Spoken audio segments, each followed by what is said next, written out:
Welcome, everyone. Thank you all so much for tuning in. And why does this say episode one? Oh, I know why it says episode one on here. Hold on one second. I forgot to skip through to the part three. This is part three of a series that started working on here on YouTube. And I was inspired to do it after I did an interview on Information Man show. He assumed that, well, he didn't know why I got onto YouTube in the first place. But the reason why I got onto YouTube in the first place was because of conspiracy theories. And what I mean by that is, I'm sorry, I'm just trying to get this queued up right here. I forgot to go to, here it is right here. Okay, here we go. So this is, I'm sorry, this is episode number 3 of LenonHonor the Journey. This is my journey through the conspiracy theory paradigm. And I was inspired to do this because I did an interview on Information Man show, and he didn't know that I got started on YouTube doing conspiracy theory videos. And we started to talking about it. And what was interesting was that he actually knew a lot about conspiracy theories too. Some of you guys may know about. I know some people were telling me that they remember when I first got on YouTube doing conspiracy theory videos. This was in and around 2007, 2008. I was thinking about this too. I believe I got introduced in 2006, but it may have been 2005 when I got introduced to conspiracy theories. And I've already explained to how part 1 and part 2, I'm rehashing in part 2. But I spent probably about 2 years before I produced my first conspiracy theory video. And before that whole 2 years, it was just me studying, immersing myself in conspiracy theories. And I went really, really deep. In fact,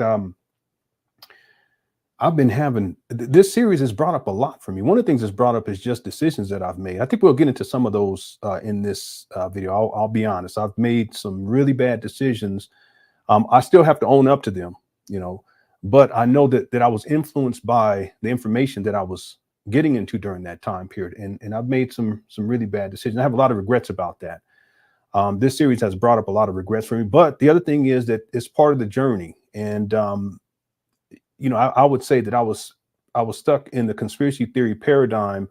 And when I say that, I want to say this to any of you all, if you're into conspiracy theories, do not take this the wrong way. I'm talking about my own journey. Some people, they can go through it and they can maintain balance in their life. Me, on the other hand, I didn't maintain balance. And I got so consumed by it, and I was focusing on the wrong things, made a lot of bad decisions. And it was probably in 2000.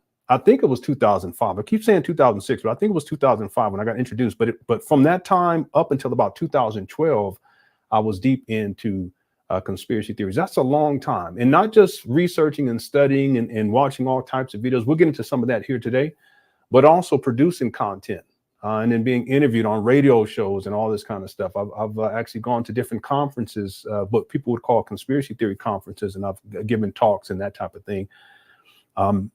I really immersed myself, and I lost myself too. And so this series has brought up a lot for me, just reflecting back on decisions that I've made and the direction that my life has gone in. Not too proud about it, but it's been part of the journey. And what I've been attempting to do inside the series is just to give people, if you are into conspiracy theories, just to kind of give you some things to think about, not to dissuade you from looking into it, because there's nothing wrong with that, but to make sure that you make the best decisions for you. And if you have a family, for your family, and not get so wrapped up into it to where you lose yourself like I did. Okay. So this particular series is LenonHonor the Journey. This is episode 3. I want to thank everyone for tuning on in. We got a lot to get through here today. And when I say a lot, I mean a whole lot. I'll get into the chat room. What I like to do is towards the end, unless I ask any questions that I need inside the chat room, towards the end, I'll ask if you guys have any questions for me. Okay, so we'll reserve questions for later. I want to thank everyone inside the chat room. Thank you so much for being here. I just saw the message right here. I used to watch you back. Yeah, it's been a long time. It's been a long time. And I've just been really reflecting on this. I've said this before in the series that if there was one thing outside of my childhood upbringing and what I experienced in childhood, if there was one thing that got me off course the most, it would be losing myself in the conspiracy theory paradigm. And that's why I think this series is important, because I don't want that to happen to anybody else. And again, like I said, there's nothing wrong with exploring. Just don't go too deep to where you lose yourself. Okay, let me focus here, because I want to make sure because we got a lot to get to. Okay, so I like to start off here I want to go to the first episode. We talked about, and I just want to reiterate this to everyone. There is nothing wrong with questioning reality and researching conspiracy theories. However, we must be careful not to lose ourselves in the process. Okay. Episode 2, this is a quick little review. Blind belief is dangerous. We can be led to accept things that are not true while attempting to prove things that are not true. And this is exactly what I did. I believed a lot of what I was told, or what, no, I shouldn't even say that. A lot that I was studying, I believed it. And at a certain point, even though there wasn't a lot of evidence to prove what I was researching, I went through this process of trying to prove it to be true. And that's a very dangerous state of mind. We're trying to prove something and someone else proposes something, but they don't provide the evidence to back it up. But now you're trying to find the evidence because of your belief in what they're saying. Okay, that's a very dangerous place to be. And I ran that cycle for many, many years. And now here for episode 3, I want to say this, that when we attempt to prove something to be true without any conclusive proof, we inevitably resort to speculation, hearsay, and connecting dots that have no relationship to each other. And this is probably the biggest regret that I have, is when you go down this rabbit hole, when I say this, it's one of the biggest regrets that I had based on what I was producing. When you go down this rabbit hole, you start to pick different things from different areas and you begin to mix and match things. And in your mind, at least you may think that there's a correlation, but some of it correlates, but some of it does not. And that's when you start to see things in a certain type of way that's not reflective of reality. And that's where I became delusional. And I've talked about that too in this series. So I wanted to preface episode 3 by sharing this right here. Again, when we attempt to prove something to be true without any conclusive proof, we inevitably resort to speculation, hearsay, and connecting dots that have no relationship to each other. Now, what I've been doing is I've been talking about my top 5 conspiracy theorists that I got deep into. And there's one other person that I don't have on the list, but I have to mention him now. And that is, now he just slipped my mind, Michael Tsarion. And Michael Tsarion, really, he bridges the gap for me. He bridges the gap between the conspiracy theory paradigm and spirituality and metaphysics. Whereas Alex Jones was more martial law, FEMA debt camps, a lot of fear about government and fear about the establishment. David Icke was more, Illuminati, but also reptilian shapeshifters. And then he started to kind of talk more about spirituality and metaphysics to a degree. Brian Keyes, we covered him in the last episode. Brian Keyes, subliminal manipulation, symbolism, mind control. And then today I want to get into Jordan Maxwell, which probably was my favorite. Any of you on the chat room, y'all remember Jordan Maxwell? If you can hit the 1. Okay. Real quick, word of the day says, I have always been uncertain with these theories. A lot was more entertainment, something up with the images in Hollywood and music. No, and for me, I focus mainly on the entertainment industry. That was my main focus. That was my main focus for a long time. Okay, so there are people who remember remember Jordan Maxwell. Rest in peace. He was one of my favorites back then. He was one of my favorites. Okay, let's see. So let's get into this. So at some point, I want to get into Alex Collier too, because he kind of bridged the gap from the conspiracy theories to the alien agenda kind of thing. Jordan Maxwell does too. And I'm gonna give an example of that because I actually have some videos. I can only play brief clips of this, but I have, for copyright reasons, but I have a couple of clips I want to play of Jordan Maxwell and also Credo Mutwa. I want to get into that too. Okay, here we go.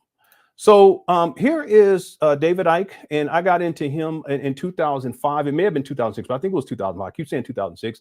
And I read his book, The Biggest Secret. And these are some of the things that he proposed back then.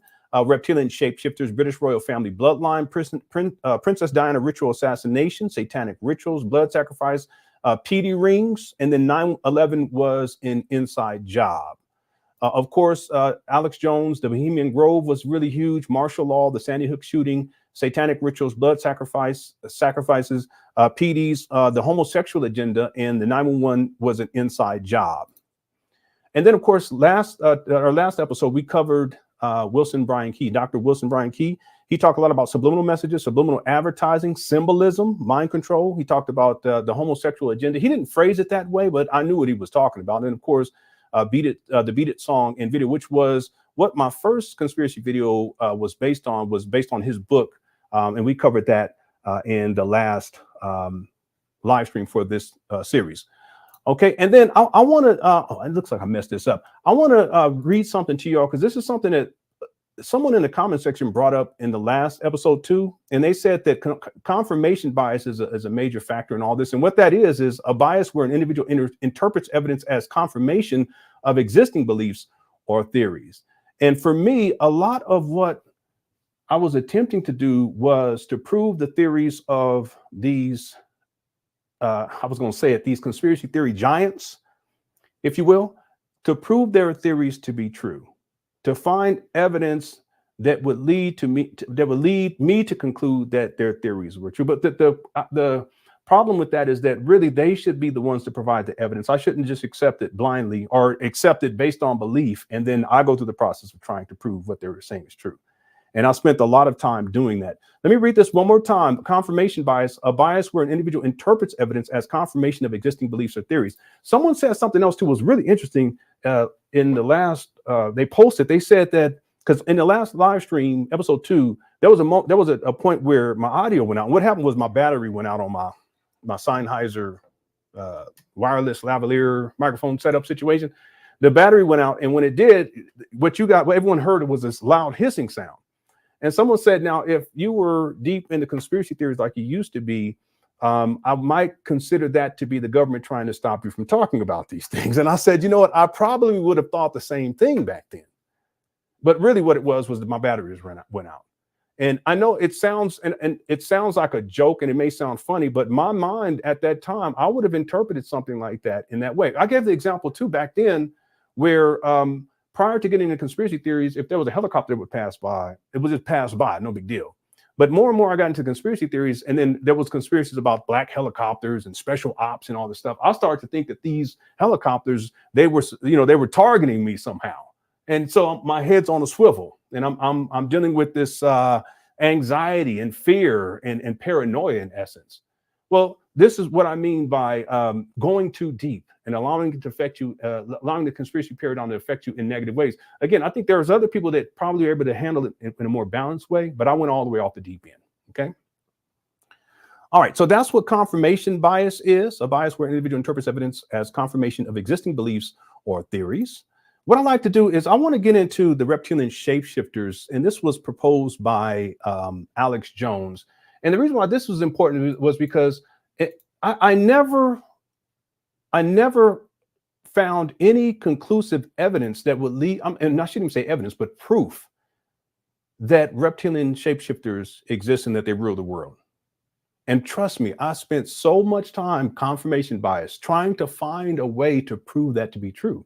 Again, I read all of David Icke's books up until the one that he has the lion on the cover, but all the other ones, and some of them I read multiple times, and I could not find the proof based on what he was saying. Now, he may say someone saw this or someone saw this, or there's evidence from, 2,000 years ago where they talked about, yeah, but I'm talking about conclusive proof that would lead me to say, okay, there are reptilian shapes. Now, I always said this, I should say this, could there be reptilian shapeshifters? Yes, absolutely, there could be. But I have to have the evidence, and it has to be conclusive. I mean, I could say that there are pink elephants that can fly. But do I have any evidence to prove that? No. But what I was attempting to do was trying to prove it myself. You see, and that, again, like I said before, is the problem. So one of the reasons why I went from a point of skepticism about reptilian shapeshifters, trying to find some sort of proof outside of hearsay, outside of conjecture. One of the things that happened for me was that David Icke interviewed someone named Credo Mutwa, and I talked about this in a previous episode, but I want to get a little bit deeper into this because I didn't have time in the previous live stream. And Credo Mutwa is an African shaman from South Africa, and they did a DVD. It was an interview, and it's a 3 DVD set. It's called The Reptilian. I thought it was more than 3, but it's called The Reptilian Agenda. And I literally watched this. Listen, I'm not even exaggerating here. I've watched that over 100 times. 3 DVD set, over 100 times.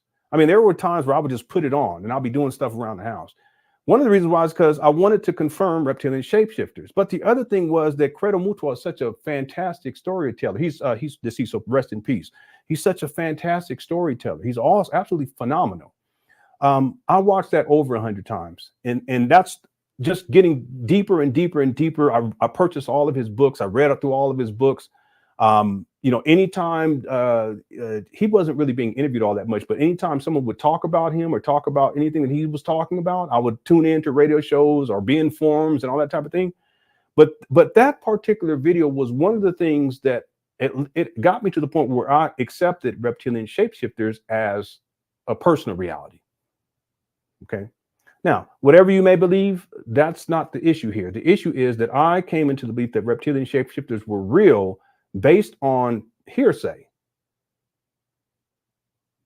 But see, I had already been kind of primed for this, where I was trying to confirm what other people were saying about other, if you will, conspiracy theories. And I was attempting to try to validate them, to make them true, as opposed to, you know, these people providing conclusive evidence that they were true. Okay. So I want to do something that's a little bit different. And I can only play a little bit of this, but I want to do this because it's something that I think it's important for us to take a look at. And I think it's going to be beneficial for everyone. So let me pull up this particular video. And I'm going to, this is actual video from David Icke's interview. Oh, you know what? It's not in here. Oh, wait, you know, it's in here, but I know what's going on. Yeah, it's not going to pull up here because of the file format, but I have an alternative to that. Give me 1 second, everyone. Let me go back here. Yeah, what I'll have to do is I'll have to open it up into my browser. Okay, so let me, here it is right here. Okay, and it should work. Let me give it a try. All right, so what I'm going to have to do is I'll put it in my browser, and then we have to test to see if you guys can actually hear the audio. It may work, it may not. Let's take a look. Okay, it's loading right now. So give me a second.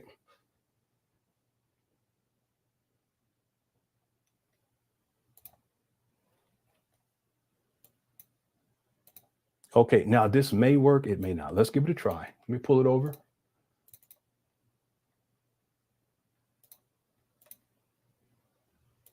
Okay, so we don't have to look at the intro part, but let me do a screen share.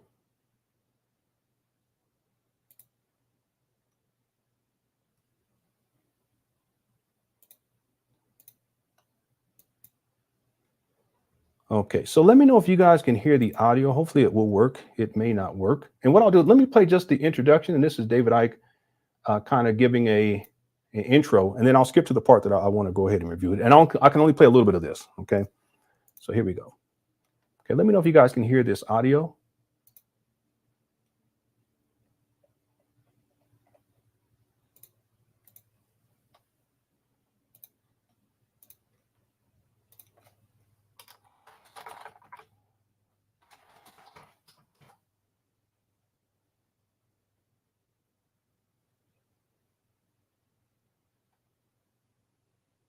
No audio? Okay. All right, let me try this again. Give me 1 second.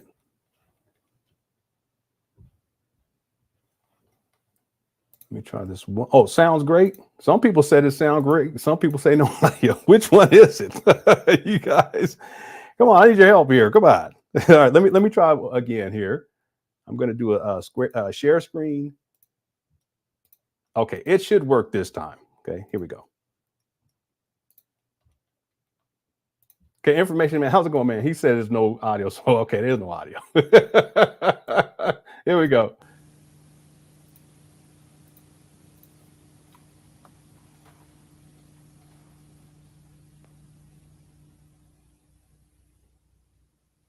All right, can you guys hear it now?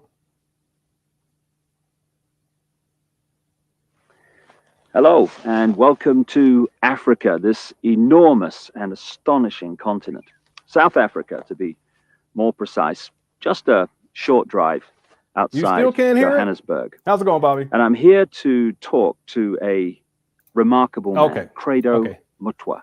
When I first came to South Africa about 18 months ago, within 2 or 3 days, I was introduced to Credo Mutwa. I'd never heard of him at the time, but from the moment I met him, I didn't stop listening and he didn't stop talking.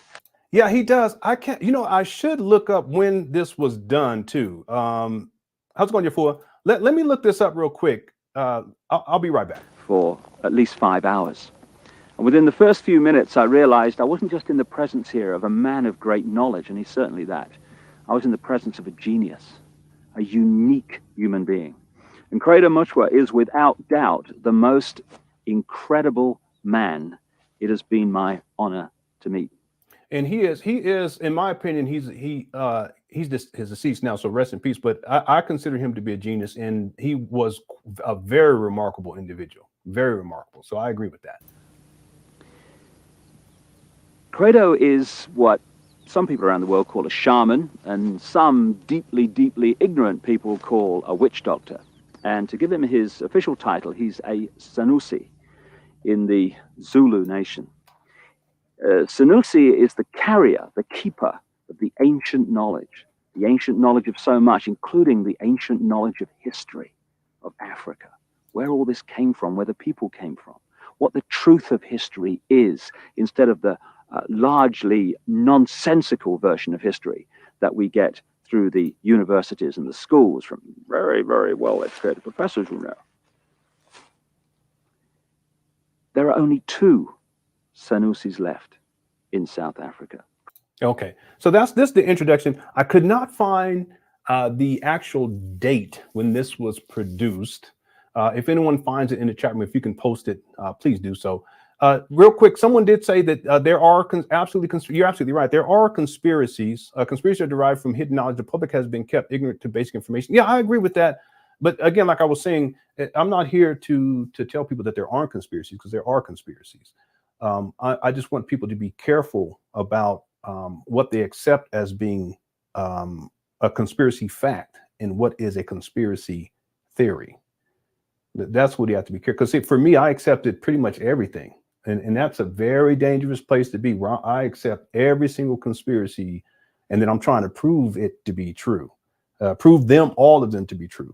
So yeah, there are conspiracies. I can't say that there aren't any. Right.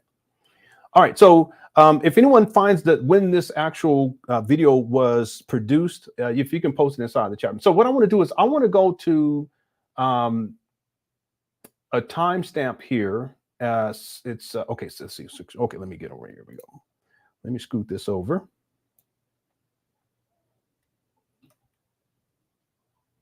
All right. So here we go.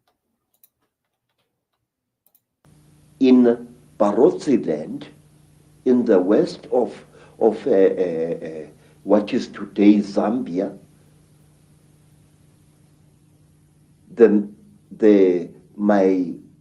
my teacher said, look, how far are you willing to go in order to become one of us?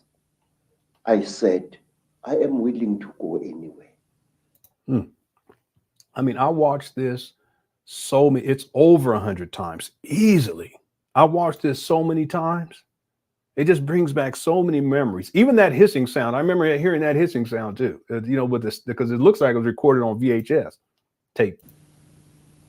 He looked at me and he said, listen, educated man, we are tired of people like you.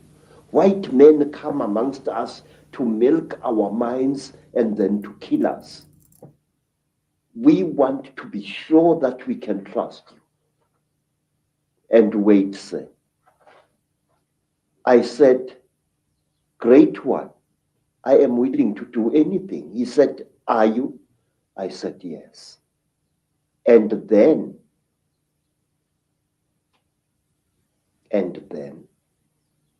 they went into a graveyard, and from there they removed the hand of a corpse, dead 2 days, and they brought it and they challenged me to cook it and eat it. I did so. And these were the peoples who first told me about a race of highly intelligent beings, which they called the Chitahuri, the talkers. a race of creatures which look like reptiles, who have ruled the world for hundreds, if not thousands of years. Through this dreadful act, I was able to gain knowledge which was denied to even the highest Sangomas, because they would not go through the ritual I went through. This is how secret knowledge is protected in Africa. And at one time, let me tell you another thing. Again, in Barotse land, on the... Okay, people were asking, who is it? This is Credo Mutwa, and he's rest in peace. He was an African shaman in South Africa, and David Icke interviewed him. Of course, David Icke, he talked about the reptilian shapeshifters, and then he interviews Credo Mutwa, and what Credo Mutwa shares, in my mind, it validates David Icke's theory of reptilian shapeshifters. There's more. I mean, I don't want to play too much of this. People were also commenting on the image in the back. Credo Mutwa was an artist too, so that's his artistic rendition of a Chitahuri, which would be a reptilian shapeshifter. What David Icke would call the reptilian shapeshifters. Border between Angola and North Rhodesia, as it was called. I was brought into a hut, and in the hut was a young woman. Okay, I only have to explain this. She was as black as ebony, and her hair was like a huge black. He's such a great storyteller. That's the thing. I mean, I want to watch more and more. I just want to, but I want to make sure we keep moving here. And I apologized. Okay, I know people probably want to hear more, but there's so much more I want to get to in this particular live stream. Just to say, Credo really, the guy was a genius. He was. I read all his books, and just reading through his books, and his books aren't even necessarily about reptilian, what he called the David Icke calls reptilian shapeshifters. He calls the Chitahuri. I mean, he has these stories, these fairy tale stories that are, and the way that he writes and his storytelling, it's just, I mean, those books were all of them were just great. I want to play more, but I want to stick with the plan for this evening. Let me just see something real quick. Decided to sleep. Chosen to reveal this knowledge now to a much wider audience. Okay, yeah. All right, let me go to the next timestamp here. Let me see here. Yeah, wow, it brings back so many memories, and I was during that time period. I mean, I was in such a paranoid state and fearful state, and now I'm seeing this now. I'm just thank God that I came out of it. Again, I had no balance going into this. Man, it's tough. It's actually tough to watch this because I remember where I was at in life. See, people don't. Let's keep going. I can go on. Let's keep going. So here's the next segment I'm going to play here. So let's start looking then at the force that is the common theme through all this history to the present day that's been manipulating these highly malevolent, highly destructive situations. My own researchers around the world has certainly focused in on the fact that there is a force not of this world, shall we say, that is the common theme. What is your experience and your knowledge of an extraterrestrial involvement in the history of Africa?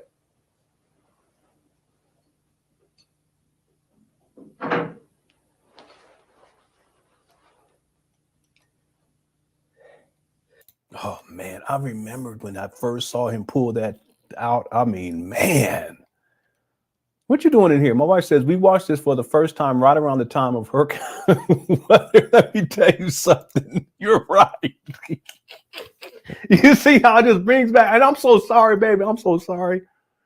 Because I introduced my wife to the conspiracy theory paradigm, and it's one of my big regrets.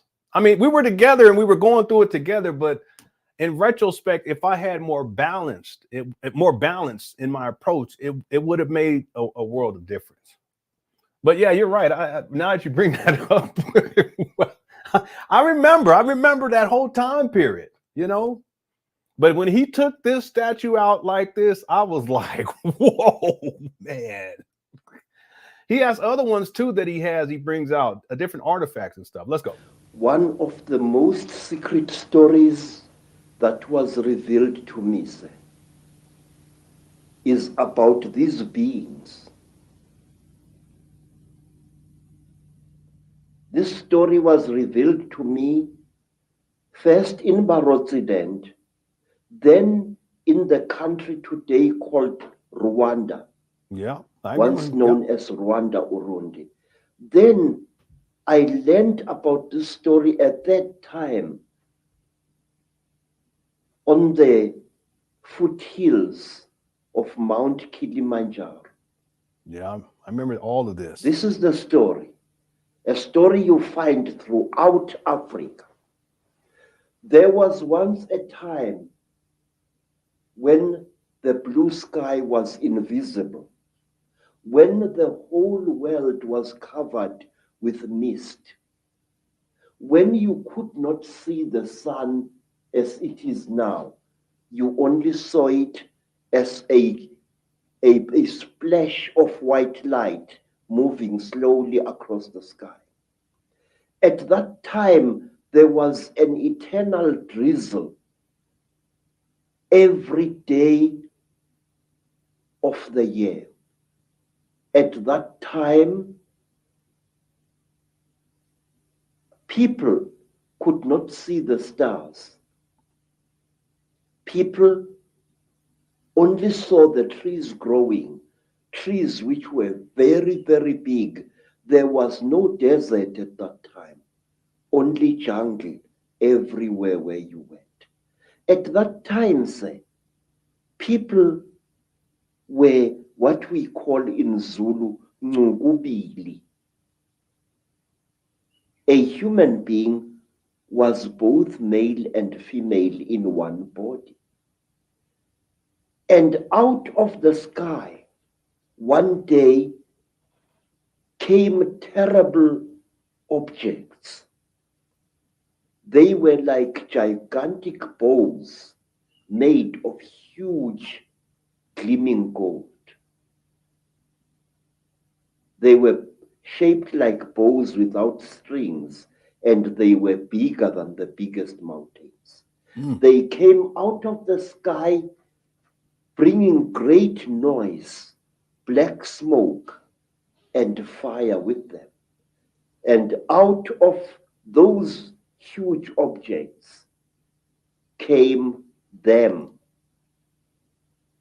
At that time, sir, human beings could not speak. We had no gift of language at that time. Okay.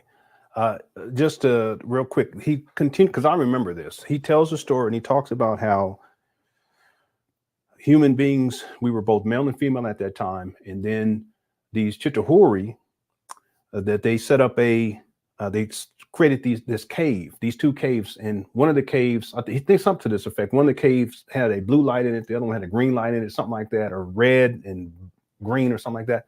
And then they would tell the humans, you pick which cave you go into. And so if you choose to go in the cave on the right that has a certain color beam in it, you turn out to be a male. If you go into the other one, you turn out to be a female. So he tells us this long story. But the point that I want to get at is that the idea of the Chitahuri, what he calls the Chitahuri, correlates to what David Icke has identified as the reptilian shapeshifters. I have one other clip I want to play, and I mean, it's so intriguing. I really would like to play the whole thing, but I can only play a little bit. I want to go to one other part here, and then we'll get moving on to the next segment of this live. Thanks so much, too. We got about 220 people here. If you all hit the like button, I appreciate it. Excuse me. Let me go to the next timestamp here. Here we go. A very, very long time. Now, what do these Chitahuri actually look like, the reptiles?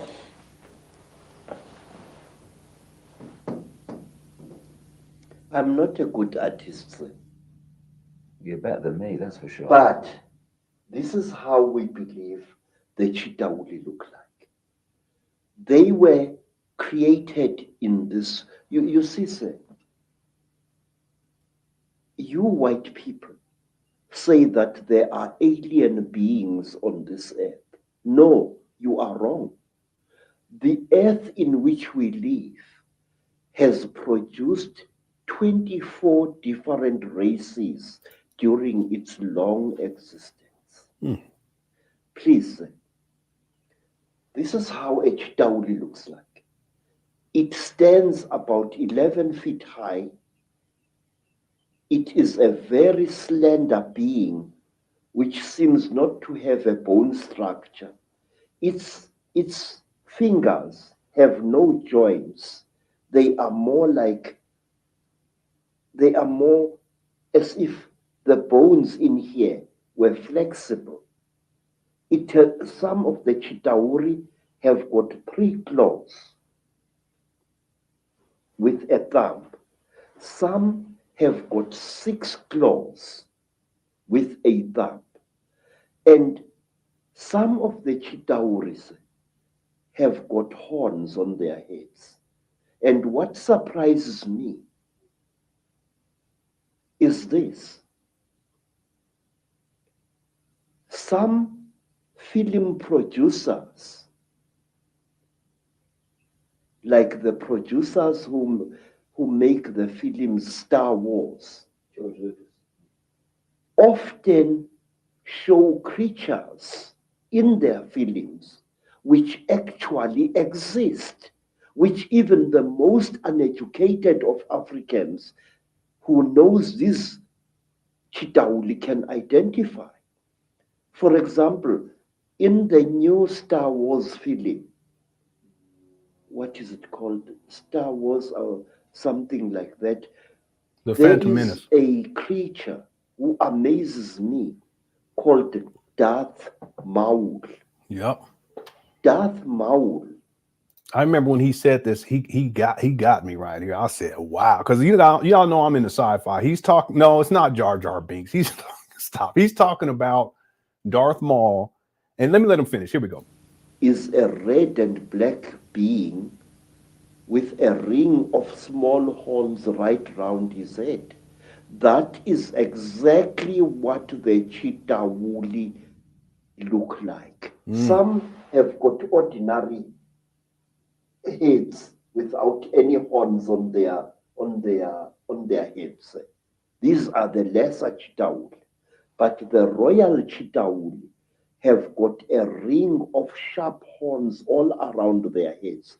And the very high Chitahuri, like their king, Mubaba Samahongo, they have got very long horns which grow this way. Yeah, so he's basically breaking down the hierarchy. Fascinating stuff. Fascinating stuff. I mean, I watched this series, a 3 DVD set. I watched this series over 100 times. I mean, over and over for I don't even know how long. Like it was more than just a couple of months, just over and over again. You know, I don't even know. It could have been a whole year. But I had gotten so deep into the conspiracy theory paradigm, and I wanted to prove that what David Icke was saying was true, dealing with the Chitahuri, what David Icke calls the reptilian shapeshifters. And because Credo, he's an African shaman. Okay, he's black. And I remember I used to be in the Black conscious community. What Credo does for me is he validates what David Icke says. But the thing is, and again, I read all the Credo's books. I watched this video many, many times. I watched him, you know, he hadn't been interviewed all that much, but whenever he was interviewed, I would tune in. It's going back 2008, maybe, somewhere around there, 2006, 7, 8, somewhere around there. He never produced any proof. There's evidence. I mean, even the stories that he tells, we can say that it's evidence because it's from, you know, historical information that was passed down from one generation to the next. I get that. But when I say proof, that means that absolutely it's proven to be true. I never got that. But even still, I believed. And that's the big thing about my whole journey, is that I believed in so many things without any proof. And then I began to try to prove things that I didn't have proof of being true. And that's where the danger really got in terms of my mentality about stuff. It just got reckless. That's the word that I think about. Brandon says, is there a thin line between believing this and mental illness? I don't think that there's a thin line. I think that there is a line of demarcation, and I crossed that line. I did, and I've been open about that. I crossed that line.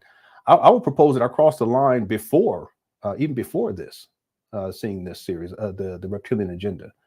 And the interesting part is that it's so easy too. I shouldn't say it that way. It's you pass between rational thinking to irrationality so easily. Not even easily, but it's just so fluid. Once you get on this path, and you just become imbalanced, and everything becomes a conspiracy theory. And that's where my mind was at that point. And I've talked openly about that. Was not in a good state in terms of my mental health. And it's not just a reptilian shapeshifter, because he tells these other stories about the Chitahuri and what they would do. And he also talks about these other beings. He has these they're artifacts, but he's created them. They're these little, I don't even know what to call them. Figures that he creates, and he talks about how each one of these figures is a different type of an alien. He actually brings them out and shows them. I wish I could show you guys. I'll have to go through and find it. But would you guys like to see that? Because I can find it. It would just take, well, it may take a while. Maybe in the next episode I can show you that. But the point is that great storyteller, and I bought into it. But that's a very dangerous place to be. But I think I was already moving into that paradigm or this idea of believing in things without the proof, because I'd already been in conspiracy theory so deep by the time I got into this. And this just really took me over the top. And I told the story too, because you know how he said that Chitahuri, I think he said they're 11 feet tall or something like that. Well, it is a mental health issue when you look at a palm tree. And I told this story before, and I think it was episode 1. It might have been episode 2. But you look at a palm tree, and the thought comes to your mind that a Chitahuri would use that to scratch its back. That's a thought that came to my mind. And that's when I was like, wait a minute, I'm tripping now. See?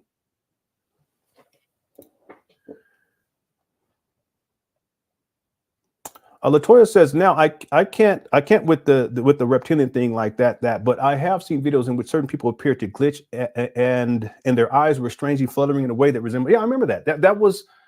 I remember that whole time period, but a lot of that comes out of the idea of reptilian shapeshifters. And there were people that would do videos, and there would be newscasters who are doing a broadcast, and then there'll be a glitch, like a digital glitch, and then their eye would turn black, or their face would kind of morph or whatever, and people say, oh, this is proof that reptilian shapeshifters.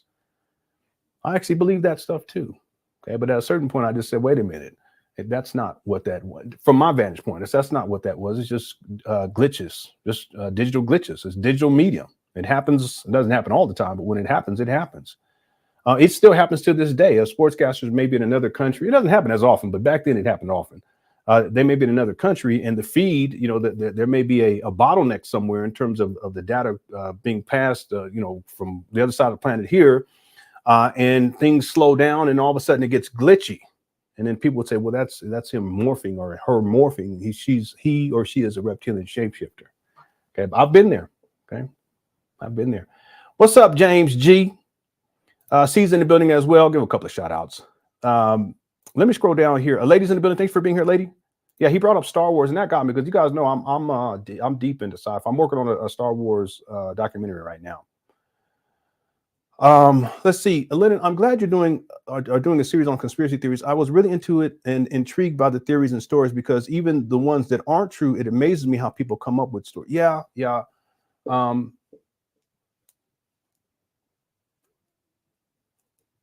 My best guess is that Credo was simply reciting stories that had been passed down to him as a sangoma.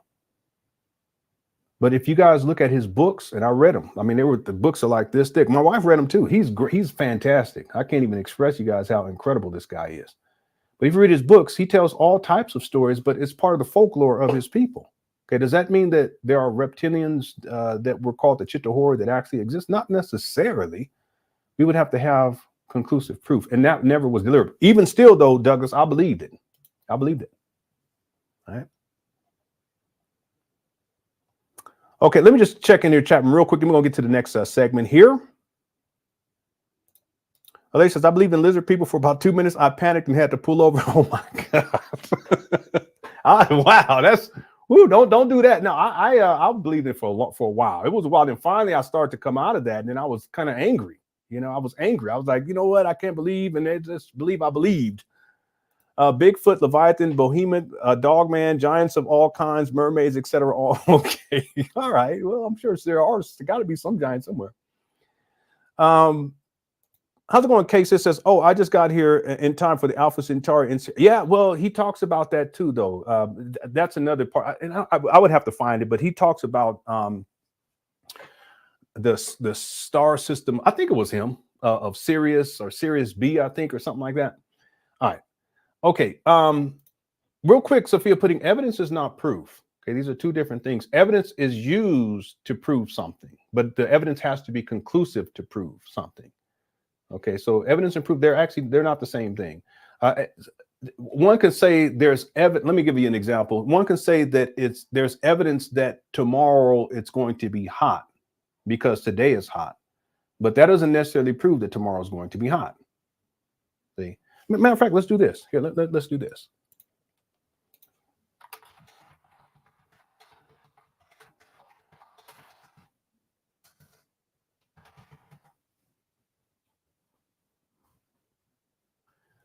The difference between evidence versus proof all comes down to whether or not something is completely proven to be true. Proof is conclusive. Proof is conclusive. Evidence is not necessarily conclusive. Okay, and in my opinion, there was never any conclusive evidence that would prove, and I said this earlier, that reptilian shapeshifters exist. Now they may exist. It's possible. Right? I'm into sci-fi and all this stuff, and you know, I still to this day I maintain that there is life out there in the universe. Okay, that there's no way that there wouldn't be. The universe is massive. Just in our galaxy, it's massive. There has to be some form of life. I just don't think that it would be some sort of reptilian shapeshifter or some sort of humanoid type being. I just don't look at it that way. Look at I don't mean to go here, but if you look at the biodiversity just here on Earth and the non-humanoid types of species that are on Earth, whether that's on land, in the air, or in the water, wherever, well, you have to project that level of sophistication and complexity out into the universe, and it has to be scaled to the universe. Okay, so therefore, the idea that these beings out there somewhere are going to be humanoid, no. They're going to be something totally beyond our perceptual reality. Okay. All right. Okay. Let me just check a couple of more messages in here. If anyone has any questions, this would be a good time before we get to the next one. Okay. Yeah, I'm behind in here.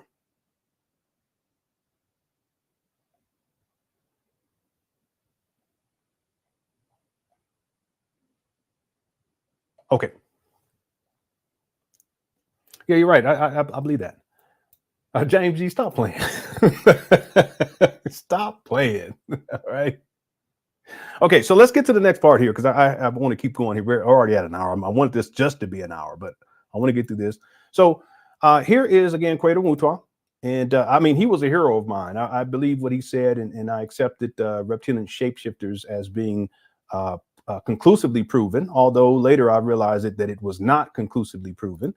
I just want to point this out, that these are the four conspiracy theories, if you will, and really, listen, there are satanic rituals and there are blood sacrifices, historically speaking, and probably even to this day.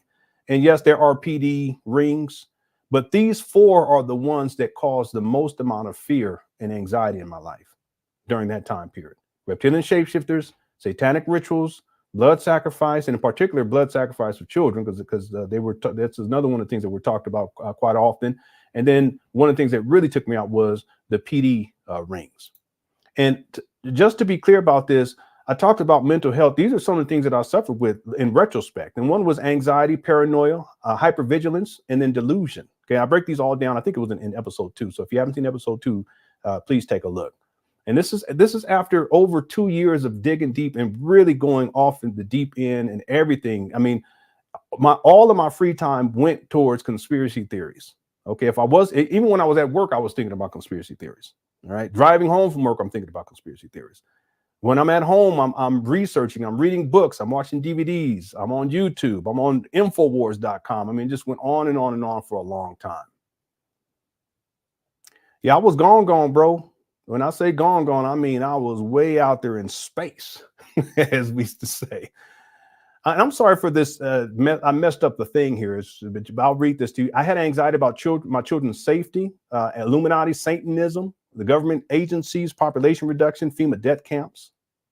Okay. I also have paranoia about Illuminati, Satanists, chemtrails, helicopters, the entertainment industry. That means music and movies, public education system, and PDs. I had hypervigilance. Excuse the typos here. I should have checked this before I put it up here. PDs, hypervigilance about PDs, which I still actually have. Music lyrics, music videos, and movies. Then I became delusional about society, about the public school system, about hospitals, and I also became delusional about myself because I believed that I was going to stop the New World Order. I was going to stop the Illuminati, that I was going to expose the entertainment industry as a satanic, pedophilic, child sacrificing agency, I guess. Just over the top. Just over the top. I spent so much time, and really, I spent way too much time in this.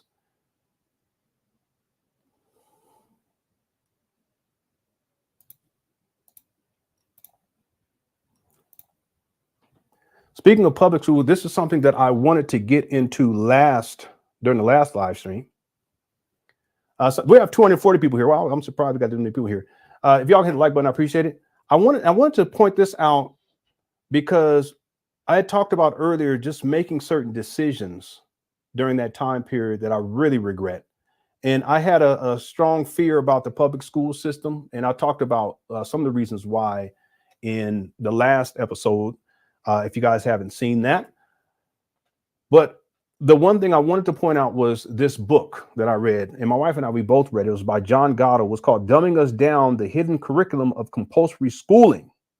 And this book had a major impact on my wife and I and our decision to not have our children in the public school system, but to rather homeschool our children. Now, there's nothing wrong with homeschooling, but it has to be a decision that's made out of critical thought and balanced thinking. It's another thing when it's based on fear and fear alone. And listen, I had fear about the public education system. I had fear about PDs in the public education system. I told the story about this guy that I had done music for. Later on, to come to find out, this guy ended up going to jail because he was a PD. And I had him at my house twice. That shook me up beyond, I can't even express to you how much that, I was already paranoid, but when that happened, it just took me way over the top. You see? So we made decisions based on that. That guy was a teacher, you know. Then we read this book about compulsory education, and there was a lot of other stuff. A lot of the conspiracy theories talked about the public education system. I used to talk about it too, you know. But the thing is that it's not as if it's all bad, you see. And many of us, we get into the public school system and we turn out okay. But in my mind, everything was, you know, I just saw everything in such a negative way, you know, and then confirmation bias that we talked about that before. It is. I can't tell you. I cannot tell you. War. So I wanted to point this out because I didn't get a chance to mention it in the last episode, but this is a book that we read. And I used to watch his interviews. I wasn't going to play one of his interviews, but for time's sake, we're already almost at an hour. We'll get to, well, I don't even think it'd be necessary to get to it, but we've got so much more to cover in this series. Now, this brings us to one of my favorites, if not my favorite guy. And that was Jordan Maxwell. I actually met him in person in Los Angeles many years ago. He has passed away, so rest in peace. Jordan Maxwell was an interesting guy. He talked about the Illuminati. He talked a lot about Freemasons, occult symbolism, and mind control. He also talked about the alien agenda and the Anunnaki. He talked about religion, the Bible, theology, astrotheology. Zeitgeist was a movie that came out. They actually had his commentary in Zeitgeist. He actually was upset about that because he felt like he deserved credit. Some of you guys, if you've seen Zeitgeist, hit the one.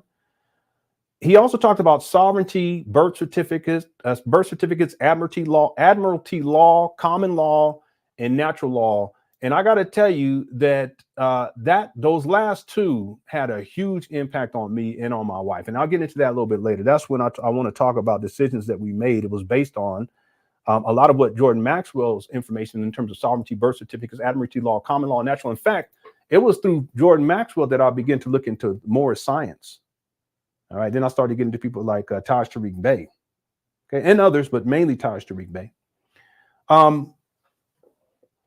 Let me tell you guys, when I got into Jordan Maxwell, I ended up buying because he had these lectures, and I bought literally all of his DVDs. In fact, I remember that on the website, they didn't have a cart. They just had, you had to buy each DVD separate, and then they'd charge you for shipping. And I remember I think I called them. I think I called them on, not even calling him, but I called whoever the website, because they had a phone number. They may have been email. I can't remember, so long ago. I mean, all this is a long time ago. Back then, it was a long time ago, but I can't remember if I called or if I emailed. I think I called, but it may have been email. And I basically asked him, well, can I get, you try to get a hookup. I said, can I get a reduced rate where I'm not paying shipping for each one? Maybe I'll just buy all of them and you could just send it all in bulk. And whoever it wasn't Jordan, because I don't even think he was managing his website, because there was a whole big thing about that too. Some of you guys may remember that. But they agreed, and I ended up buying all of his DVDs, and I would listen to those over and over and over again. I even bought a laptop so that I can listen to it while I was at work. It's so bad. It was so bad. I mean, Jordan Maxwell, that was my guy. I mean, I got into David Icke deep. I got into what's his name? InfoWars. Alex Jones. I didn't get into Alex Jones as deep as I got into, but I spent a lot of time watching Alex Jones. I got into Dr. Wilson Key real deep, but Jordan Maxwell, that was my guy. I mean, I went deep into Jordan Maxwell to where, I spent so much time. Okay. I spent so much time. But so what I want to do is I want to share some things about not David Icke, but Jordan Maxwell. I want to give examples. First, I'm going to give you an example of the occult symbolism and mind control. And then I'm going to give you some examples of the sovereignty and the birth certificates and admiralty law, common law, and natural law, because that had a big influence on my wife and I and some of the decisions that we've made back then. And then I'll talk about the whole thing with hospitals too, because this ties to the sovereignty, birth certificates, admiralty law, common law, and natural law. So I want to start off with this particular, it's a video. Let me just see real quick. It's really, really short, but I want to, because I think this is it reminds me of when I first got into Jordan Maxwell. So let me go ahead and pull this up. They do not want your children to be educated. They do not want you to think too much.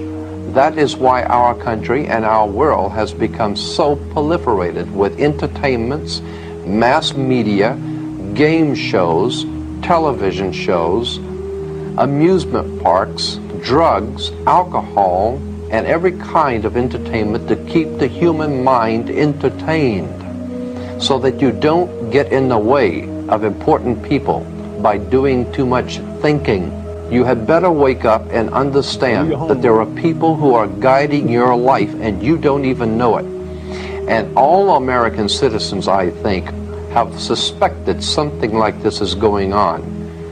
But we're all too busy trying to stay alive and live our lives. And after all, what can one person do about it? Yeah, really interesting stuff. Because I remember that whole time period in me, the conspiracy is to keep people asleep. The conspiracy is to keep us entertained. That's why I really got into the entertainment industry stuff, But he gets into a whole bunch of other stuff. We're gonna yeah, I know that's what I'm saying. That was the guy. Someone said he was the GOAT. This was man, I'm telling you, this guy. So what I want to do is there's two other things I want to share with you all dealing with Jordan Maxwell. And then there's a couple of things I want to talk about. This next segment here deals with he did a series called Jordan Maxwell's called The Occult World of Commerce. Someone actually brought this up. Okay, CC code. I think it was CC code, something like that. Let me scroll up and see the UCC Uniform Commercial Code. He talked a lot about that. But see, a lot of that stuff you can find it in the Moorish Sciences. They talk about that too. So let me play this. I want to play this segment from this particular video, and I remember the judge as a referee. When I first saw this video, okay, it's a lot grainier than what I remember it to be, and the audio is not all that great. But let's take a listen here. Between two teams, the judge, we are told, rules from the bench. The word bench in Latin is a bank. Therefore, the judge rules for the bank. Where do you find banks? You find banks on both sides of a river. They're called river banks. And what does a river bank do? It directs the flow of the current, sea. The juice. Consequently, your money is currency because it's the flow, the cash flow. And yeah. Let it play. Oh, I'm sorry. When the cowboys would ride into town, they'd get off the horse, they were wearing guns. Represent money. They came in on water. They are maritime admiralty product. And this is true all over the world. Now, later. But when a ship pulls into a harbor, all ships are referred to as female. Airships, rocket ships, sailing ships are always female. Why? There's a very good reason. Maritime Admiralty banking law says all ships are female because they're carrying items. They're carrying items for money, and so consequently they are under Maritime Admiralty law. Admiralty is where we get the word admiral, admiral of the Navy. Let me give you an example of how this works. When a ship pulls into harbor, it parks at the dock, and it ties off at the dock. The captain has to provide for the port authorities a certificate of manifest, because yesterday the ship was not here. But this morning the ship pulled in, so it has manifested. So consequently, all the products, the $800 million worth of TVs or Toyotas, have manifested. So each one of those items coming off of that ship has come off of water.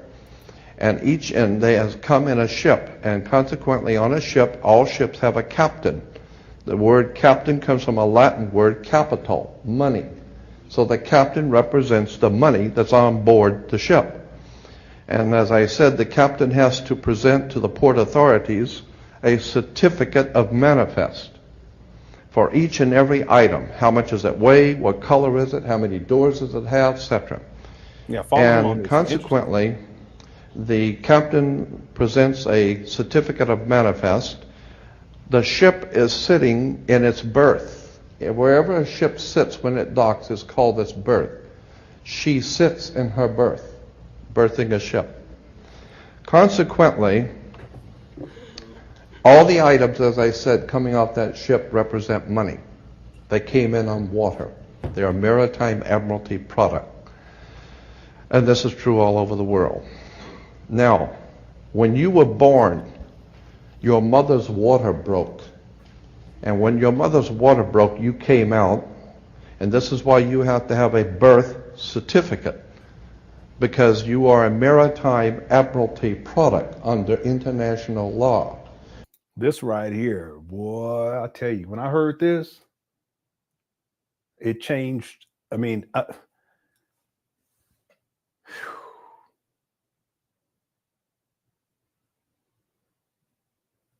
it really changed things. Made decisions based on this that had consequences later on down the line. But this right here, this statement, there's more. I'm gonna let it play a little bit more. Real quick, I just want to clarify. So Morris Hawk said some Moors teach it, but it's not the teachings of the Moorish science. Yes, I want to be clear about that. Okay, yeah. Thank you for mentioning that. Okay. Beta Male Strategy says this guy sounds like no. Umar used to be in conspiracy theories too. If you guys go back, you'll see he'll be talking about the Bilderbergs. That's when he had presentations like PowerPoint. It wasn't even PowerPoint. He had like the slides or whatever. This is a long time ago, but he went through this paradigm too. He did. There's a lot of people that went through this paradigm. I mean, I can tell you guys all types of names of people that they're not talking about it now, but back then they used to talk about it. It's like I don't really talk about conspiracy theories these days, but back then that's all I talked about was conspiracy theories. See, that's one thing I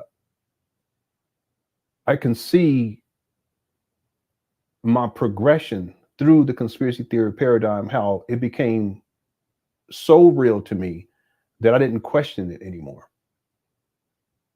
You know, and so with someone like Jordan Maxwell, when he's talking about birth certificates and he's talking about the birth and he's talking about, you know, the birth canal, and well, that's where ships go through. I was like, whoa, you know, but this was a major, I would say that this was a major turning point in terms of how I saw things, not just in terms of conspiracy theories, but how I saw the world was this type of information right here. Let me let it play a little bit more. You are considered, your body is considered a maritime admiralty product. Your mother delivered you. This is why if you go to Sears and buy a refrigerator, they will ship it to you. You remember this? They will deliver it. And that's why you were in your delivery room. Your mother was delivering a product. Interesting. And here's some really good points here. Ray says, it would be really interesting to know how this theory holds up in other languages, since his explanations are based on English word uses and definition. Yeah, very interesting. Sounds like wordplay, but more true than you think. Yeah, these are all good points. Very good points. Right? Maritime admiralty. You came down your mother's birth canal. And once you, and as you're taking one of the televisions or the cars off the ship and it falls down and breaks, that's all right. Sometimes they're stillborn, so consequently you've lost money on that one. Therefore you have to have a death certificate, and it's always signed by the doc. The doc has to sign your birth certificate and your death. So like the doc, right, where you dock a ship. Interesting. Certificate. All of these words and terms are maritime admiralty banking words. And therefore, if you understand lawyers and judges and courts and government are all under international maritime admiralty law. All religions, all churches in the world operate under maritime law. This is why all churches are divided into denominations, like 20s and 50s and 100s. Serious. This is why they're called denominations, because all churches are nothing more than the product of maritime admiralty banking. I always thought that was fascinating too, different denominations. It's an extraordinary story of occult treason, high treason and crimes against the state. Make no mistake about it. There has never been a country on the face of the earth as far back into history as you can go. There has never existed a country in which the people rose up and demanded their right to be free. Never. The concept of human, spiritual, intellectual, and physical freedom is a totally concept that has never, ever existed on the earth. The only time that has ever come into existence was the founding of this country, where it was understood that we were sovereigns and we owned our bodies, and consequently, since 1868, we're now on the International Maritime Admiralty Law. Think about this. When cowboys in Indian movies, when the cowboys would ride into town, they'd get off the horse, they were wearing guns. How come they could walk into a bar carrying guns? And if two guys got in an argument, they could go out on the street. Okay, I'm just going to play just a little bit more of this. I apologize. I just want to, I'm intrigued. I haven't seen this in such a long time. And draw on each other in front of the sheriff's office, and the sheriff would do nothing. How come? How come that men could go out in the street and shoot each other in front of everyone and had nothing be done about it? The reason why is because before 1868, all Americans were considered sovereigns. And that's one of the nice things about being a sovereign. is you have the right to be yourself. And consequently, you need to understand that in one last point I'm going to make before. Okay, real quick, that point right there really stuck with me, the whole idea of sovereignty, right? You can be yourself, sovereignty, do what you want to do.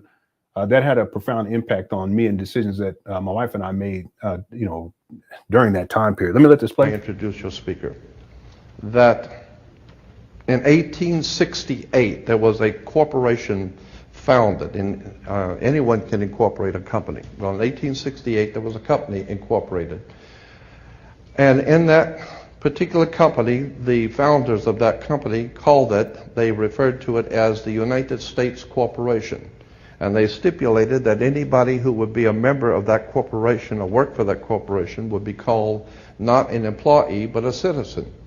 So today, if you are asked, are you a citizen of the United States, what you think you're being asked is, are you lawfully in this country to do business? That's not lawfully what's being asked. They didn't ask if you're in America lawfully. They ask you a specific question. Are you, of your own volition, out of your own mouth, testifying that you are a citizen of the United States? Because in that way, citizen of the United States means you are an employee of a foreign corporation. Yeah, I remember I got so deep into this too. I got so deep into this. So there's actually another, and I didn't put the timestamp. I could find it. I know exactly where it's at. So I may go to it. And this is where this other guy comes up to talk after Jordan Maxwell. And some of the things that he says really kind of resonated with me when it comes to birth and birth certificates. So this being said, it's not really necessary for me to play it. I mean, I could find it. And hi, Torian, you made a good point. I'm going to come back to that because I think that's very, very important. And I've talked about this too. You know, I've talked about this. I'm going to come back to that in just a moment. But again, I want to get back to this slide here. The ones that I have highlighted here, I think these had the most impact on me and my life and my wife as well in terms of decisions that we made in terms of this idea of sovereignty, birth certificates, admiralty law, common law, and natural law. And we made decisions for our last 3 children not to get birth certificates. We did home birthing. She actually wanted to do that. I didn't want to do that initially, but I had to support her. We did home birthing. Part of this is the whole idea of sovereignty and common law, what some people might even call natural law, but also not getting birth certificates and social security numbers for our younger 3. And that had some serious consequences later on down the line. But the point is that these are the 2 main things that I took from Jordan Maxwell. This also, the idea of hospitals, I want to get to this too, because Jordan Maxwell kind of talks about it. The other guy talks about this too, but the idea of the medical establishment being part of the conspiracy. I mean, that was something that we held very strongly. The idea that, you know, children, the whole birthing process, it's really about traumatizing. And I mean, I could really get deep into this. Oh man, I haven't thought about this in such a long time. You know, and there was we got into information about how, you know, doctors are trying to do cesarean sections, and this had serious consequences in terms of physically, but also spiritually, this type of thing. So we went down that rabbit hole too, and ultimately we decided to home birth our last 3 children.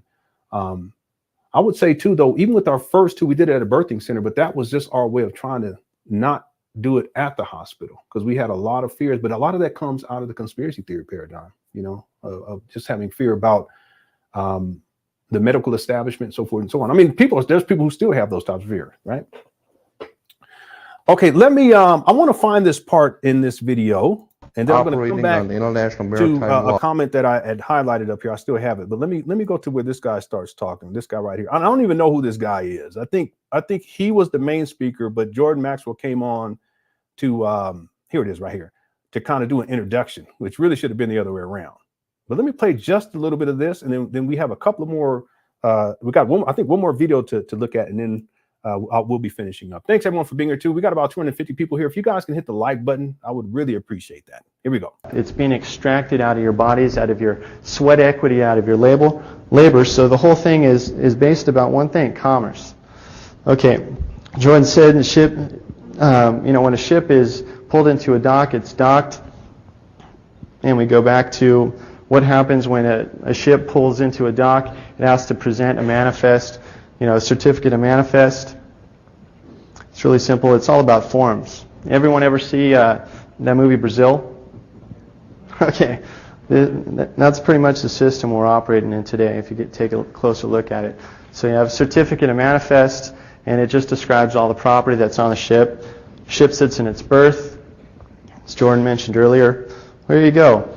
The mother, and the system that we operate, if you understand Admiralty, it's a very esoteric system because the banking has been operating longer than 6,000 years, probably longer than recorded history, longer than the Code of Hammurabi, etc. But the mother is a vessel, or all of us are vessels, because, and this is a philosophic esoteric point, but our bodies are a warehouse, and you live within the confines of your skin if you take the concept that you're a spiritual being.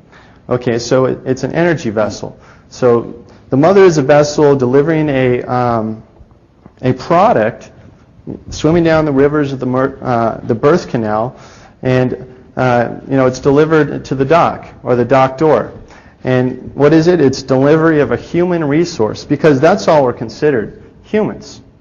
We're human resources, and you get a birth certificate to vouch for that. It used to be that if a child was born in a common law society, collective society, they recorded in the Bible or some sort of, This is true, though, what he's saying here, right? This is true. They would put it in, official records, etc. But everything is about certifications or a B/6, like in Brazil, So, certificate of live birth, and we're talking about money. You're a human resource. So what is money? It's energy. That's all it is. The system is set up that it's the control and flow of energy from generally the bottom up, the basis of the foundation of the people, up into the hands of the bankers that further perpetuate and dictate more laws to further extract money. And we'll demonstrate this in just a moment. So battery... just a little bit more, because there's this one point I want to get to. I remember real quick. Is pretty much what we're considered. If anyone has seen the Matrix, our bodies are our vessel. It's where we store the energy. We eat food. Its energy is transmuted from the sun.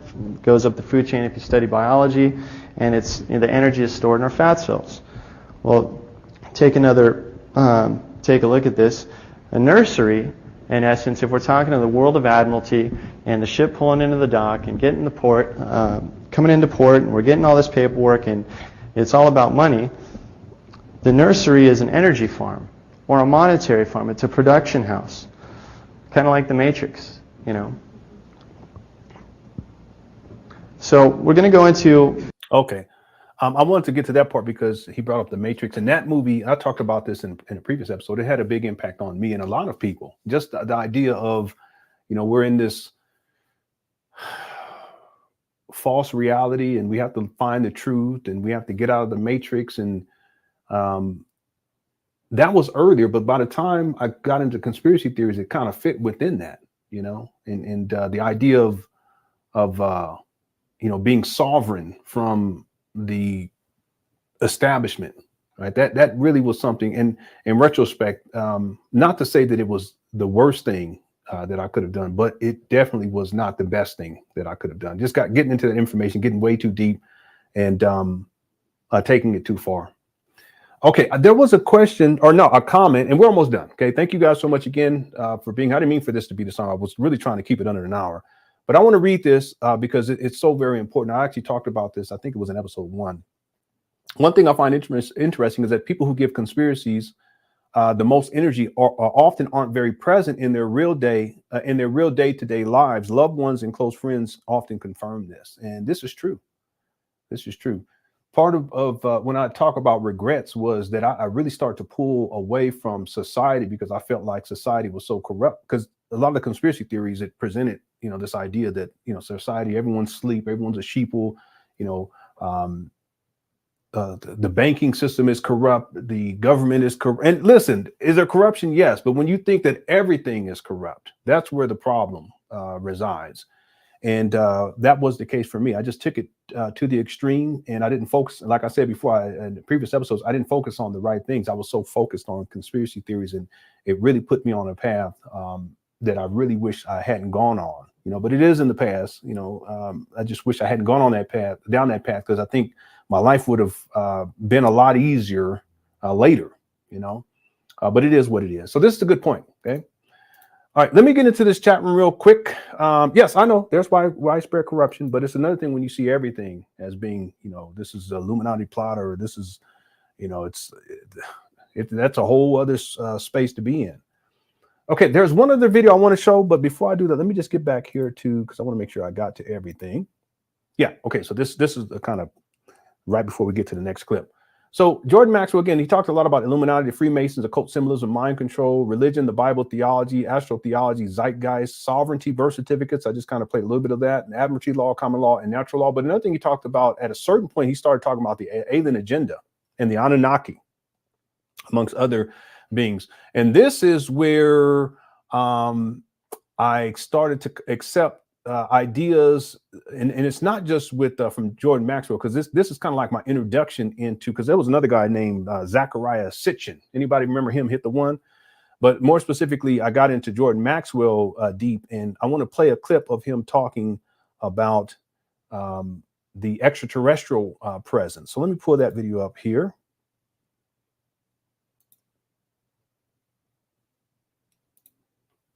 It may or may not play. Let's see what happens. Yeah, it looks like it's going to play. Okay. And let me skip to the timestamp. And then if you guys can let me know if the audio, if you can hear the audio. Actually, it doesn't look like, well, let's see what happens. Yeah, no, it's not going to play. Okay, let me pull it up another way, because I can get it. I have it. Let's do it this way. Jordan Maxwell, I was so deep into him, because he wasn't over the top, you know. He wasn't like Alex Jones. He was real calm with it. His delivery was real smooth. Okay, so here it is right here. Let me do a screen share, and hopefully you guys can hear the audio.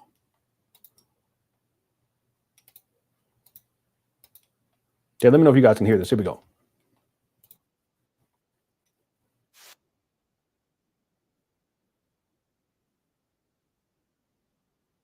Like this. Can y'all hear this? Blue Book and all this has to do with UFO alien presence. And I am telling you, there's no doubt in my mind at all that there is an extraterrestrial or alien presence on the earth today. There's no doubt in my mind about it. I've seen too many things with my own eyes. I've heard way too many stories from important people from all over the world. I've traveled around the earth. I've heard way too many stories from very important people, very well-grounded, highly intelligent people, professionals who tell me on one-on-one. Okay, but you see, this is hearsay. How's it going, Renee? Yeah, no. Listen. There's no way that we're the only life just on this planet. I mean, that just doesn't make any sense. Just in our galaxy, it's massive. Okay, I'm into sci-fi. It's massive. So all the other galaxies, and you got the whole universe out there. There has to be some form of life out there, right? So I'm not going to say that there's not. The point is that when he says, not just him, but with others, you know, we talked about Credo Mutwa, talking about the Chitahuri, talk about David Icke with the reptilian shapeshifters. It's unproven. You see, so the point is that there was a time where I actually believed the same thing, because Jordan Maxwell was saying it, but in retrospect, there was no proof. It was never proven. Now, does that mean that I don't think that there is no life out? No, that's not what I'm saying. I actually believe that to this day, that there has to be some other forms of life out there. It's just that the universe is too massive for there not to be, right? You just look at like I said earlier, you look at the biodiversity just here on the planet. Okay, that's just on this planet. Well, if you look out further beyond the scope of this solar system, and then you get into other solar systems, other solars, blah, blah, blah, blah, blah. You go out, and then you get into other galaxies and galaxies and galaxies. Yeah, there's going to be some form of life out there somewhere. Okay. Now, does that mean that they're trying to control the world? Not necessarily. Does that mean that we'll ever see them? Probably not. Okay, they, you know, but that's not the point. The point is that when he's, as Jordan Maxwell is, he's talking about this, and again, this was my guy.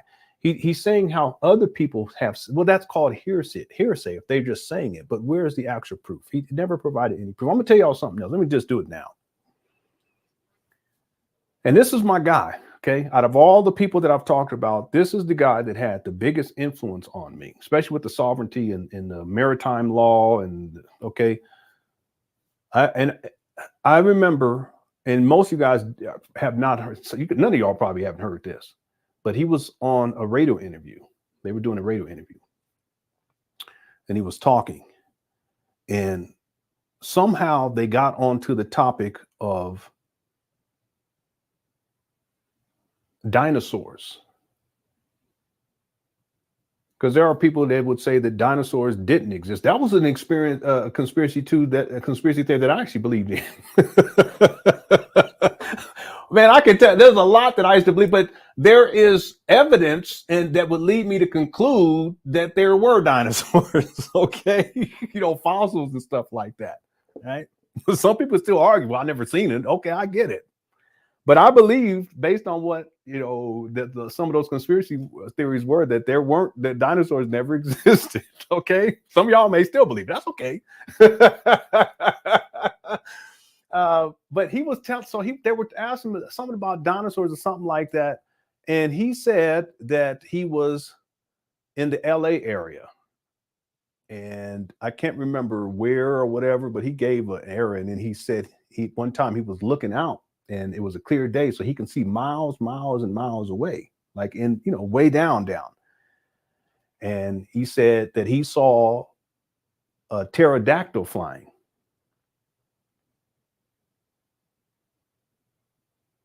And I said, what?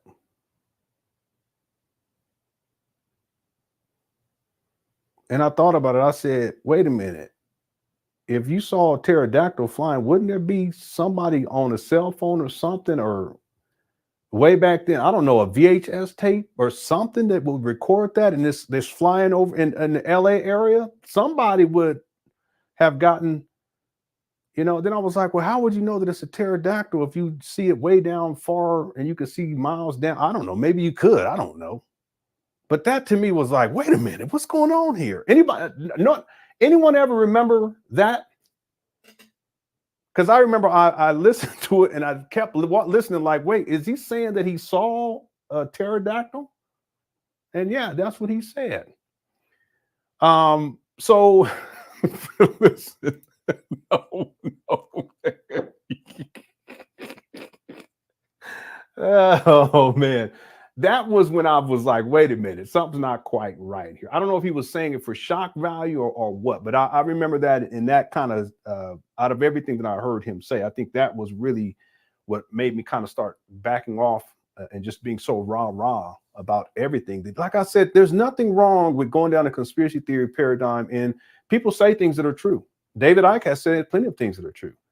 And I only mention them because those were these are the 5 primary people: David Icke, Jordan Maxwell, Alex Jones, Michael Collier, and Dr. Wilson Brian Key. Yeah, there are a lot that they said that was true, but then there are some things that are like, wait a minute, and I had to really start to take a step back from.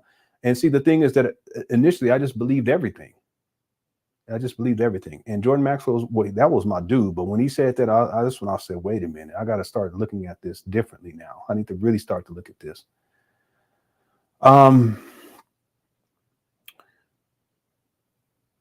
Let me play just a little bit more of this, and then we'll close out. Okay, we're already an hour in 30 minutes. Still got about 250 people here. Thank y'all so much. If y'all can hit the like button, I'd appreciate it. Okay, let me play just a little bit more of this, then we're going to be done. You know, stories about their one-on-one encounters with aliens. So I have to assume that there's too much smoke not to be a fire. And I'm telling you, there are aliens right now here in this city. Are us humans aliens, or the result of? Yeah, I think I think we are the result. I have often said that the word that is used is incorrect. We talk about evolution. Evolution is not the subject you need to know about. Evolution is not important.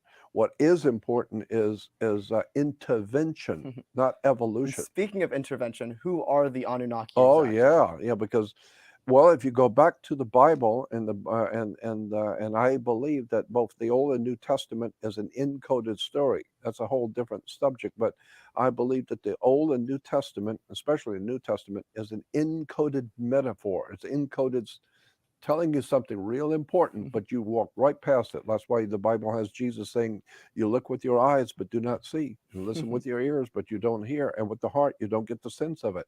In other words, go back and read it. It doesn't say what you think it said. And so when God, which is actually Elohim in the plural.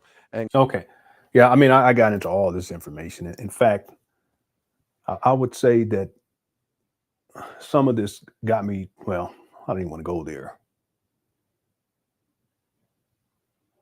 See, that the thing about, and let me pull up this slide just so that you guys can see what I mean. Let me pull this up. The thing about conspiracy theories is you may start somewhere. And the more you go down the rabbit hole, you just start going in so many different places. And for me, I went into so many different places at the same time that I became delusional because I was connecting all these dots that really didn't correlate to each other. Real quick, anyone here in the chat room can, or if you watch this later on, you can put it inside of the comment section for this video. Do you remember how did you get into conspiracy theories? Was it Alex Jones, David Icke, Brian Keyes, Jordan Maxwell, Alex Collier, whatever it may be? Go ahead and type. I think it'd be important for me to state that too.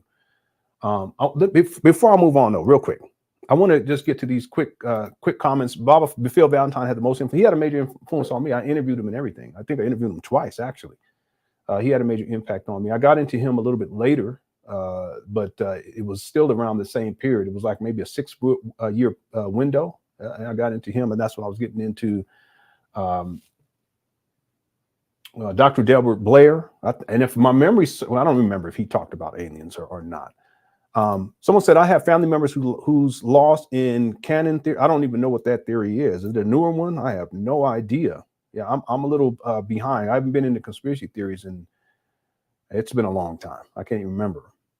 I just want to get an idea of what people, how they got into. Okay. So William Cooper, Behold the Pale White Horse. Okay. Yeah, he did. He was like, yeah, there's 5G cell towers. Yeah, I remember that one. Yeah, so it looks like a lot of people got a comedian, really? Q Annan. I don't know what that is. Oh, you read 1984? Okay, yeah. I look at this like Star Wars. Yeah, technically Darth Vader is Luke Skywalker's dad. He even said so himself, but that doesn't make neither of them nor their lightsabers real. Okay. Jehovah's Witnesses told us the world was going to end, scared us. Yeah, you're right about that. That's another conspiracy theory. And I remember I think it was 1914 or 17 or 15, 16, the world was supposed to end. And people were, they told the children not to go to college, and people were selling their properties and their houses because they thought the world was going to end. I can't remember the exact date. But yeah, you're right about that. Okay, QAnon. Okay. Yeah, I have no idea. My dad introduced me to conspiracy theories. He was convinced that the CIA used rap music to brainwash young people. Made me real hip hop versus mod when I was 10. It made you read hip hop. I remember who wrote that book. Somebody wrote that book and I know that person. Hip hop versus mod. Let me look that up. Yeah, I used to believe that the whole entertainment industry was ruled by Satanists. And that hip hop was part of it. I've talked about people like, what was her name? Madonna and Britney Spears and Christina Aguilera, So yeah, I know exactly what you're talking about. Yeah, I remember that versus, I just don't remember who. Yeah.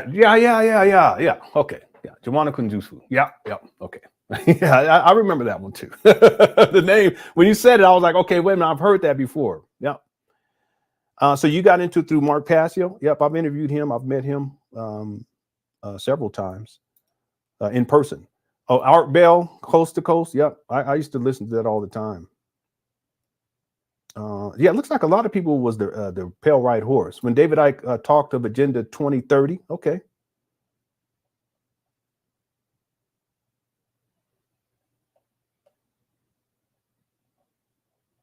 Okay, let me was there another one? Okay, we're almost done. Let's finish this up now. We lost. Okay, I got that one. I just want to make sure I got to those other ones that I saved. Okay, so let me just play one last thing here. Let me go back to, wait, I think I'm already done actually. Hold on one second. Extraterrestrial, yeah, we did that one. Okay, yeah, that's everything. All right, let me go back here so we can close out right now. Okay, anybody, and right now, this is the time. If you have any questions for me, go ahead and ask now. I'll get to those in the chat room before we close out.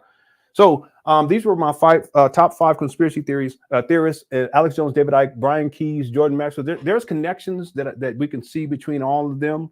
But the thing is that Jordan Maxwell and him talking about aliens and alien civilizations and that type of thing, that led me into Alex Collier, who was the preeminent person who talked about aliens and the Palladians and the reptoids, which kind of connected to what David Icke was saying, it connected to what Jordan Maxwell was saying. So in the next part, we're going to get into Alex Collier because he had a major influence on me too when it came to what we call the alien agenda.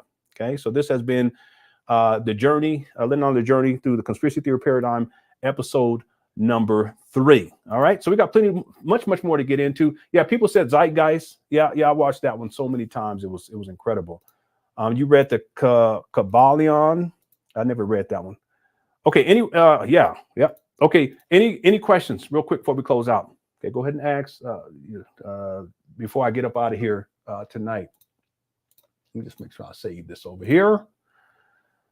War, famine, genocide, abject poverty, bioweapons, Holocaust, slavery. Yeah, the world is run by some really nice people, wonderful people who remain ignorant. Okay. Ring of Power. I don't remember. Wait a minute. Was that the older lady? Is she just like this documentary? And there's an older lady. It sounds like an older lady who's doing the narration. Well, it's not going to come up. Lord of the Rings is going to come up for this. Yeah, I remember that one. Yeah, I got into that one too. Ring of Power, Empire of the City. Yeah, I forgot about that one. Yeah, they talked about. Yeah, I remember. Yep, this is it. Yeah, I'm looking at the thing right now. Yeah, I remember this one. This one really got me. Because it wasn't a lady that was talking. Yeah. Yep. Yeah, I forgot what the name of it was. Yeah, so that was another one that had a huge impact on me. It was called Ring of Power, Empire of the City. It was really long, almost 5 hours. Okay, let me just answer a couple of questions we'll be done for tonight. Tata says, do you believe people that climb out of the conspiracy theory lifestyle that they can relapse? I believe so. Yeah, I think so. I think it can get to the point where people may feel more comfortable in the conspiracy theory paradigm than being out of it. For me, it was very uncomfortable, and I felt more comfortable just in life being out of it. I just wish I had gotten out of it earlier because I made a lot of bad decisions based on consuming information and just accepting it without really having proof of things. Got a lot of regrets about that. But yeah, people can relapse and they can get back into it and they can claw themselves back out of it. And the thing is that there's nothing wrong with staying in it as long as it's balanced. And for me, it was completely imbalanced. I can't tell you how deeply I went in and how, not only did it mess me up in terms of mentally and emotionally, but it caused me to make a lot of bad decisions that impacted my family in a negative way. That's one of the huge regrets that I have. And that's why I want to do this series too, because I just want people to be careful. That's all. Just be careful, especially if you have a family. You got to be very careful about this. No, I'm not relapsing. It's just it brings up a lot of memories. And then people bring up things that I hadn't thought about or hadn't heard of in such a long time. So that's why I had to go and see, because I remember that particular. We were just talking about that documentary that came out. It was almost 5 hours long. I used to watch that over and over again. Yeah, I remember that too.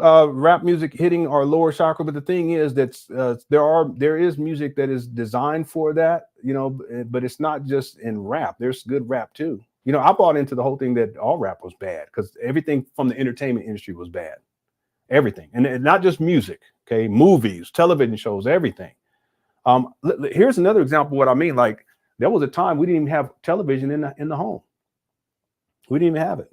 because we felt like the mass media and mind control and media programming, and yeah, it does exist, but when you take it to that extreme, it just goes to show you just a level of imbalance. We didn't even have a television at home. We had a VCR that played VHS tapes and DVDs. That's what we had. So it's not just rap music. There's good rap music. There's not so good rap music, but there's good, any other pop, whatever. It doesn't matter. Heavy metal, I guess. They'd be screaming too much for me to ever get into that. But a lot of the Satanist ideology, where people, conspiracy theories, they talk a lot about like heavy metal and rap. And there are some things in there that I was like, wait a minute, but that's one thing. It's another thing when you say, okay, everything has to be satanic. Everything has to be rooted in the satanic practices of the Illuminati and child ritual sacrifices and pedophilia, PDs, and homosexuality. That was a big one. They called it the homosexual agenda. I got deep into that one too. All right. I don't remember that one. I definitely don't remember that one. Great lesson. Yeah, thank you, Easby. I know you was I know you was clowning me earlier. That's okay. I see. I gotta admit, when I heard that preacher that claimed he died and went to hell, and they were playing Umbrella, your old videos were the first thing I thought. But you know what? I've actually seen different videos of different people that said that they died and gone to hell. And I remember there was a video of a I think it was a little boy that said he died and went to heaven. Okay, right. Greatest deception equals Christianity. Well, I wouldn't say that. I mean, it's just that it's like with anything else. If it benefits you and it helps you in life in a positive way, and it's positive in your life, then it's for you. But if it doesn't, then that's when you have to take a step back. Okay, and that's the thing. I'm not big into people's religious affiliations or any of that stuff. There was a time where I was. But not these days. If it works for you and it brings you peace and you feel connected to the quote unquote divine, then so be it. I'm not here to criticize anyone's religion. It's just that sometimes people take things to the extreme, and you have extremism. That's the big difference. And whether that's religious extremism or if that's conspiracy theory extremism or what have you, that's when it becomes a problem. And I can tell you that when it comes to conspiracy theories, I was an extremist.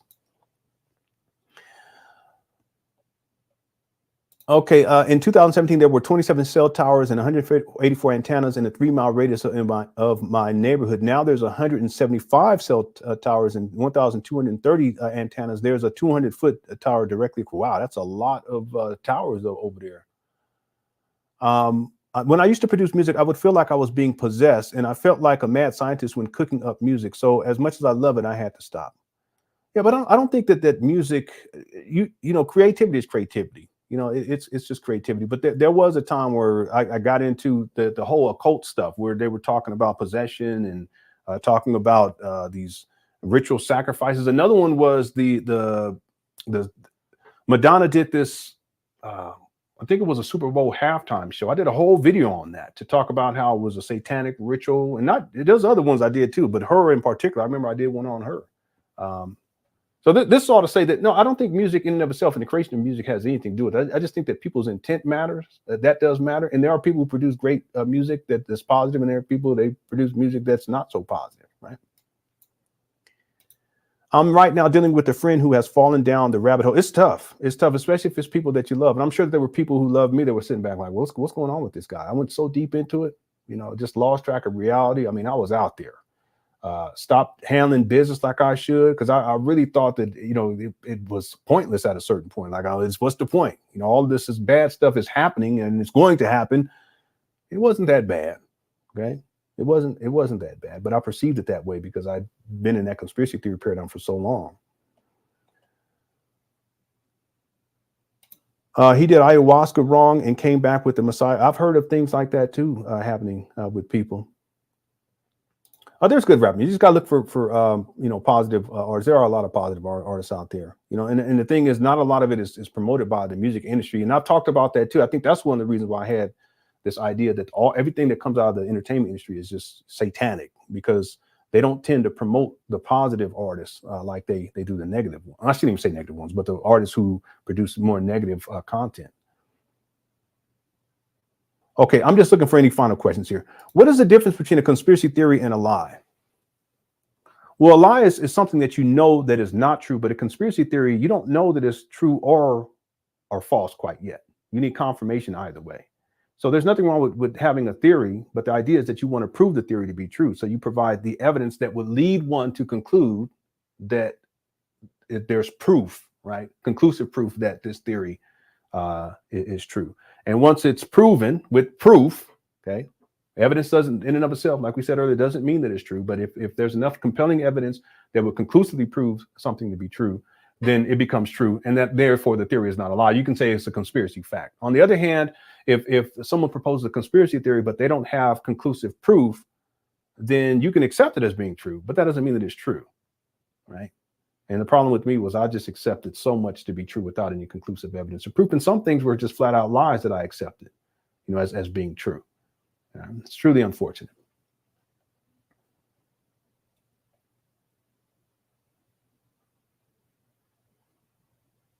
Any other questions?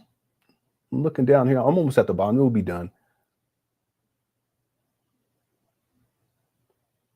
I don't see any other questions. If you have a question, just make sure you put it in a question. Put a question at the end of it, okay? And I'll be able to see it. Yeah. There's no, yeah. You said there's nothing wrong with being skeptic. I get that. Yeah.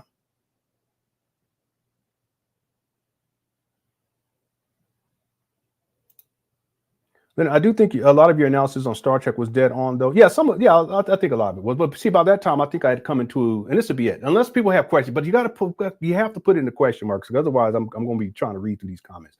But by the time I started to get into analysis of Star Trek, I think I had gotten my mind at least kind of back, where I wasn't so far out there, you know.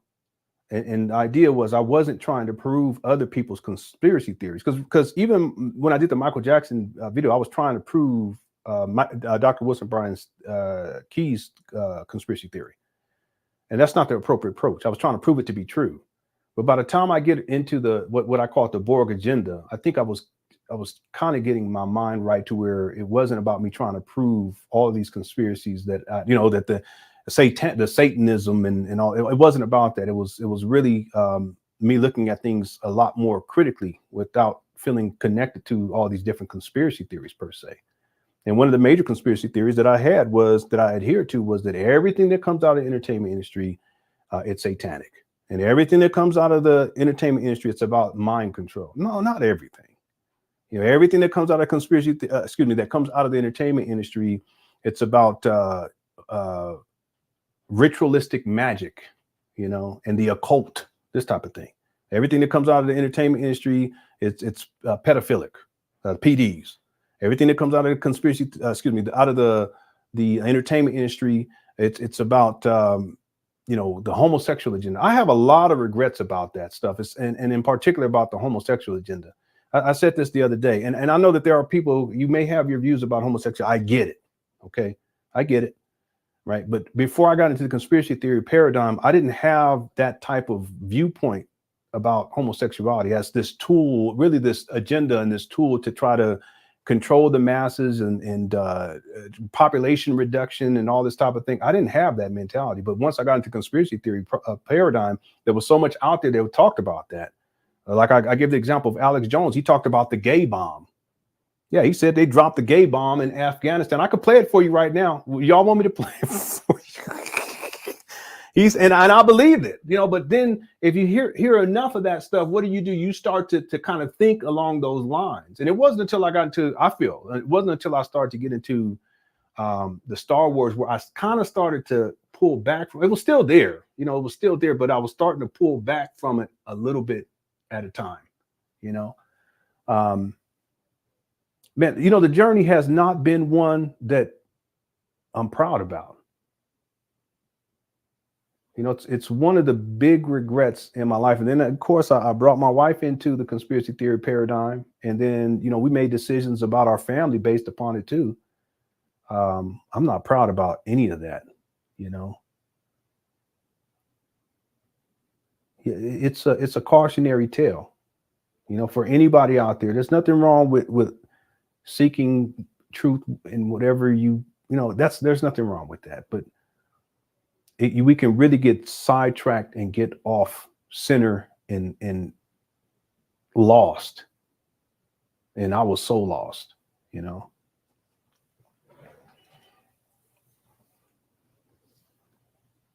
Oh, you like Slick Rick? Slick Rick was one of my favorites.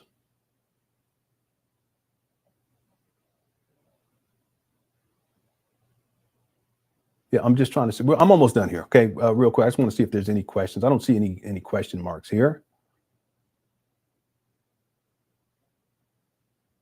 I'm going down. I'm trying to get down to the bottom. Whitney Webb is an independent journalist that has done great research in Jeffrey Epstein, mob connection, etc. Yeah, I've see a lot of the stuff. The conspiracy theory paradigm it was about PD rings and child trafficking. You know, there was a lot of stuff about the foster care system. I mean, there was a lot about that and children being, you know, exploited and that type of thing. Even though I got into that information back in 2006, 2007, 2008, when everything happened with Jeffrey Epstein, it was like a light bulb goes off and say, wait a minute, you know what? A lot of those conspiracies back then, this is exactly what they were talking about. And they were saying names too back then. And some of these people that were associated was associated with Jeffrey Epstein. So that's what I mean. Not all conspiracy theories are lies. I want people to be clear about that. There's truth there too. And time told the truth on this particular aspect right here. That's for sure. But I just took things to the extreme. I thought I saw everything as a threat to my children. You know, I saw, you know, people that ain't got nothing to do with nothing. I'm thinking, okay, this person, I gave a story. At one time, this guy was parked outside and he was just sitting in his car.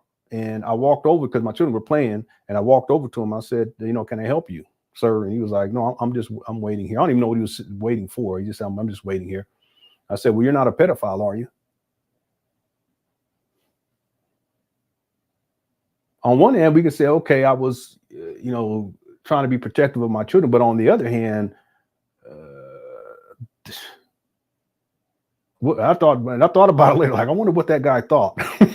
You know, I'm talking about later on in life. I said, I wonder what he thought when some random guy comes up to you and asks you that question. But that's because I had been so engulfed in the conspiracy theory paradigm, and there was a lot of information out there talking about the trafficking of children. And I had young children, so I became hyper vigilant. You know, but see, that's not a very balanced approach, and we should be protected. But it's another thing where you go over the top. Question: not sure if you covered this, but what was your stance on hospitals and meds? We didn't do any of that. You know. Unless it was like an absolute necessity, you know. But I mean, even something as simple as taking Tylenol, we wouldn't do any of that because we had this idea about the medical establishment that it was just evil. It was part of, I mean, I don't even want to go here. It was part of the Illuminati. I don't even want to go here, but we had gotten so deep into the conspiracy theory paradigm that we thought, and I'm saying me and my wife, but again, I'm the one who introduced her into that. I totally regret that. But we believe that the medical establishment itself was part of a satanic cult. And that a lot of the things that they were doing, like, you know, in particular, the cesarean sections and all this type of thing, that was part of these rituals and stuff.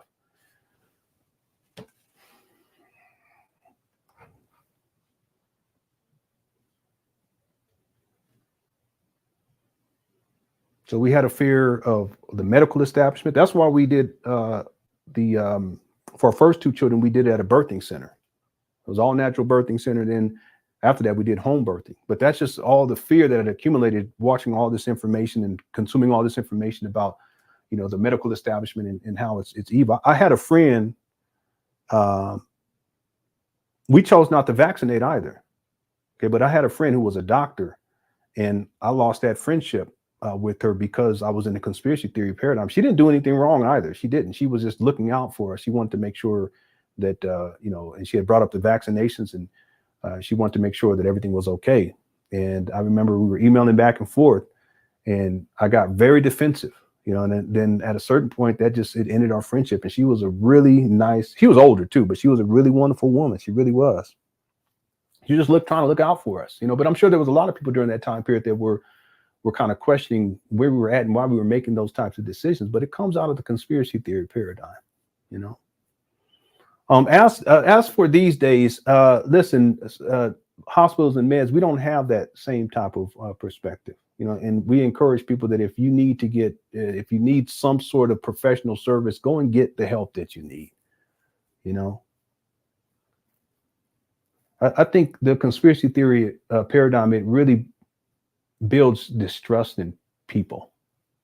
And what I mean by it built this, just, I didn't trust, and not just the quote unquote establishment or the matrix, but I didn't trust people in general, you know. It was a very difficult place to be in, to have that mentality, you know. And I was a conspiracy theorist extremist. People often manipulate movie narratives to frame it into current events whenever they may appear. Yeah, this can happen too. Yeah, this can happen. But there are movies and TV shows that you know, like for instance, because I remember I talked about this a long time ago, The Simpsons. You know, remember the whole 911 thing? And some of you guys may remember that, but that was a lot of people. They looked at that, the 911. That particular episode, and they drew a correlation between that and September 11, 2001. You know, some of y'all may remember that, some of you may not. I remember The Lion King, the Disney film, and there's a scene where one of the lions lays down, and then there's this thing that comes up like dust, and then if you freeze it, it actually says sex, and you can clearly see it. I can show you all the picture. That type of thing, you know. And if your mind is already geared towards conspiracy theories, you'll take things even further, you know, than really where they should be. And I did that a lot. Okay, let me just look for any last ones and we're gonna be done. Things are still hidden in plain sight. But the thing is that some of the stuff that I proposed, you know, in my documentary work, and in that one in particular, what lies in plain sight, it was over the top. You know, I'd said something ever since the podcast. I said something to the effect that, you know, everyone, all high-ranking officials in the military and the entertainment industry, sports, you know, media, blah, blah, blah. And I give a whole list that they're all practicing Satanists. That's over the top. How do I know that? All of them? See? No, that's way over the top. I have a lot of regrets about that. But I think part of the reason I'm doing this series too is just to kind of get the weight of all that time period off of me. You know, I have to deal with the regrets of it all, but also, you know, taking things over the top. You know, even with Mike, you know, I thought about it. I know Mike, rest in peace, but you know, yeah, I have a lot of regrets. I really wish I hadn't gone that deep. I really wish I had just, you know, get into a little bit, then move on. Question. Thank you for putting question. That way I can see it. Do you think or notice that talk shows from the 90s onward would feature conspiracy theories? I believe that was another way people got hooked. Yeah, you're right. But it's not just talk shows. There was shows that were coming out too. We talked about the X-Files. Remember that? X-Files, that was a huge one. And I didn't think about that until someone in the chat room, they had mentioned it, or they posted in the comment section for one of these videos. I got into X-Files, and I think that really prepared me too once I got back later on in life when I got into conspiracy theories, because really X-Files was conspiracy theories. You know, we don't think about it now because that was a little bit earlier in terms of the timeline when many of us got into conspiracy theories, in particular for me. But when I think about it now, yeah, that was conspiracy theory. And I mean, it was great. You know, I enjoyed it. But back then it was entertainment. Okay, let me make this point, Tata. Back then it was just entertainment. Later on in life, it wasn't just entertainment. You know, it was like a lifestyle. And that's where you get into the extremism. Okay. Eric B. and Rakim, yeah, that was one of my favorites. I especially like Rakim. He was awesome. Did it harm your family? I would say that my extended family, they probably thought I was crazy, you know. But I didn't talk to them much about it. I didn't talk to them much about conspiracy theories. It was a lot more hush hush for me because I was all, you know, paranoid and stuff. So I didn't really talk openly to people about it unless they asked. If they ask, and then I'm like, okay, let me go ahead and I thought I knew everything, so then I would run my mouth. It was very much secretive because I felt like if I talked to the wrong people, then it's going to get back to the Illuminati and the Illuminati. Boy, I tell you, I was gone. Now, in terms of my immediate family, I would say that it did in a sense that I was focusing on the wrong things. And when I should have been handling business for them, I was fixated on conspiracy theories. And in that sense, that's one of my big regrets right there. You know, and again, if I approached them with more balance, I think I would have been able to work through it without losing myself to that degree. Okay. Lenon, did you ever watch the movie Wag the Dog? That opened my eye. Yeah, I used to promote it all the time. That's when I started to get into what I call it the global motion picture stage show. Was based on the idea of what they were presenting in Wag the Dog. And I think that there is some truth to that. The main character, really his job was, it wasn't just to manufacture quote unquote news. It was really about, it was about that. But another aspect of this was, PR, public relations, and molding and shaping events in a particular way so that there will be a certain, how people will perceive it in another way. And that movie, I promoted it. I talked about it a lot. It was actually a really good movie. It was a really good movie. He said, I want credit. I need credit. I said, don't say that. Poor guy. You believe that the birth certificate was directly connected to where a boat docks? That is a brilliant game if you think about it. I wouldn't say to boat docks per se. Because there was another conspiracy about birth certificates and how they were connected. They were really stock certificates, and basically you put your child into a form of slavery because there's a dollar price that's associated with that birth certificate and social security number, and that's traded on the stock market.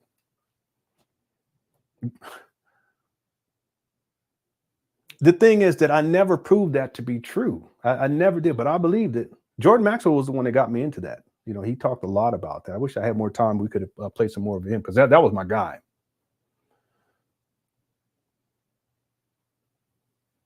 See, I was lost for a while too. I went so deep, I was convinced that I was a TI target. Yeah, I did too. But I think that's not uncommon, you know, because initially when I got into, this is really good. Thank you all so much. Okay, I'm almost done. Initially, when I got into conspiracy theory paradigm, I thought it was like, you know, New World Order, via the Illuminati plans of world domination, but that it was directed at the whole world. But see, when you go deeper and deeper into it, everything becomes compartmentalized to you, to where it's not about the rest of the world anymore. It's about you and what they're going to do to you, you know, and that's where I got into that point too. So then I become a target individuals. I'm scared of helicopters, but these helicopters were always flying around before I, you know, got into the conspiracy theory paradigm. That's what I mean by a person's mentality can really get mixed up, and it can really affect a person's mental health. And it definitely affected mine. You know, I'm actually amazed that I was able to get beyond it, to at least get to a point in my life where I don't think that way. And it took a long time. I mean, it really took a long time because there was so much that I gotten into that it impacted me in such a way. And I believe so much I had to come out of it. It took many, many years to come out of it. Many years. And when I say many years, I'm talking, see, the conspiracy theory paradigm, I got into it. I started first researching it. I know I said 2006, but I think it was in 2005. I think I produced my first documentary in 2007. But from 2005 to about 2012, I was still either in it or had one step in it and kind of trying to move on. Well, that's a long time. But the thing is that the decisions that I made during that time period actually impacted me for the next decade or a little bit more than a decade of my life. Think about that for a moment. And I can see it so clearly now with wisdom. But back then I didn't see it like that. But I can see it now. It's so clear to me. Yeah, I thought I was a targeted individual. You said you bought some Alex Jones. Yeah, he was selling all kind of stuff. He was selling so much stuff. Okay, let me get down here. I keep saying we're almost done. What do you think?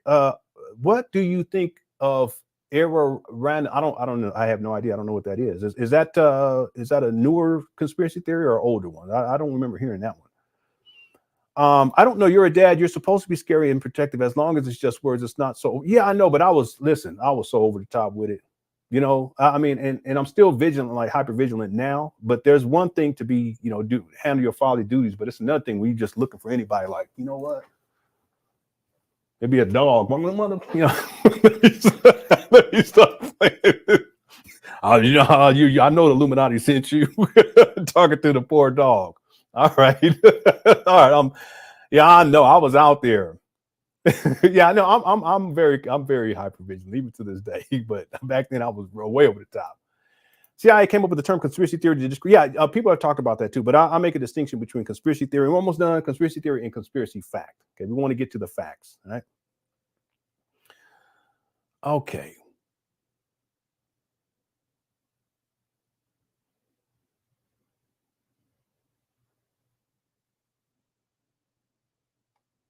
Yeah, I know. We got into that information deep. No, and I would say that it was a great thing. We had a backup plan too. That's the other thing. We had a backup plan. We had a backpack, and if we needed to get to the hospital, we already had everything ready to go. It was a empowering experience. But again, the decision was largely made out of a fear of the medical establishment, you know, and I get that too. But on the other hand, if the fear, it grew out of the conspiracy theory paradigm, and it was a level of irrationality associated with that, with the paradigm, we got to be careful about that, because we want to make decisions, the best decisions. And I'm not saying that it was a bad decision, because I actually think it was a very empowering decision, especially for my wife. But if I had to do it over again, would I do it? Would I be cool with the home birthing? Absolutely. But I would much rather the decision be made from the vantage point of two people who aren't living in fear of the medical establishment. You know, then, you know, does that make sense? I don't even know if I said that right. Yeah. I can see why you felt that way. I was coaxed into 2 C-sections, and it seemed so, or too highly encouraged, and I couldn't understand the rush when my labor was proceeding naturally. Yeah, a lot of it has to do with them making money. They actually make more money that way. They're also well, it's not just even making money. It's the time, you know, instead of going through, I don't know, an 8-hour, 10-hour, 12-hour labor, it could be longer than that, 16-hour labor. Well, why don't we just get this done as quickly as possible and get on to the next patient? No, that happens too. So we were very, very skeptical about that.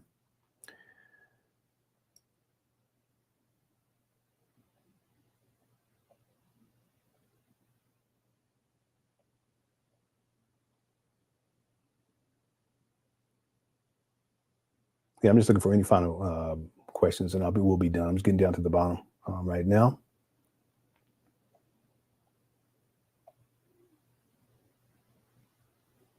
Yeah, I'm a little behind here.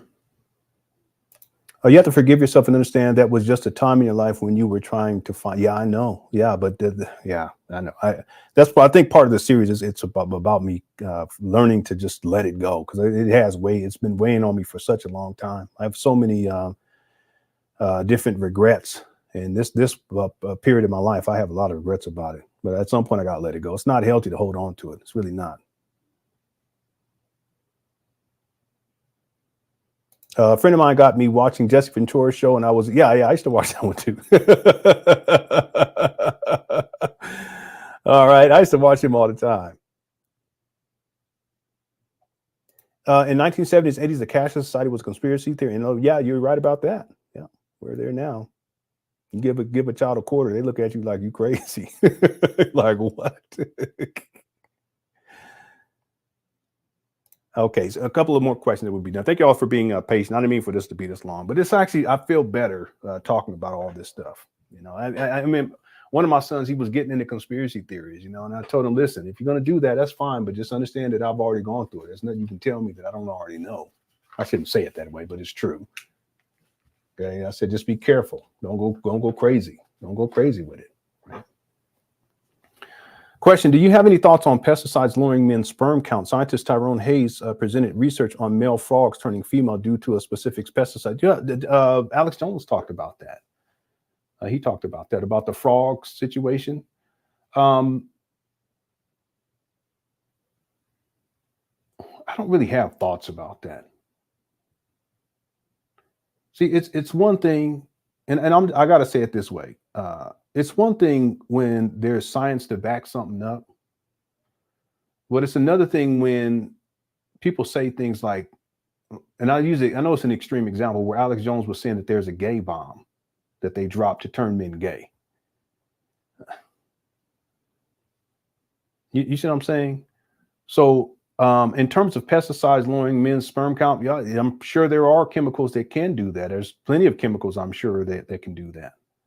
I mean, there's been talk about how certain chemicals were put in the water to that impacts men's development in terms of heterosexuality or homosexuality. There has to be science to back that up. And I'm gonna tell you, I got into the whole. That's another one I regret. I really regretted the whole homosexual agenda paradigm. You know, and Alex Jones, he went in that direction too. I remember when he started talking that talk, and I kind of started buying into it. There was other people that I really, and I wish I can say this, tell y'all names, but I ain't gonna do this. But there were people that I knew in the conspiracy theory paradigm that talked a lot of this type of thing, and they influenced me to actually have this idea about what people call the homosexual agenda. And I didn't have that in my mind prior to getting into conspiracy theories. You know, I regret that too, because it's one thing if to say that there's an agenda. It's another thing to make homosexuals feel as if they're bad people and they're part of this Illuminati agenda. You know, that's really yeah, I'll leave it at that. All right.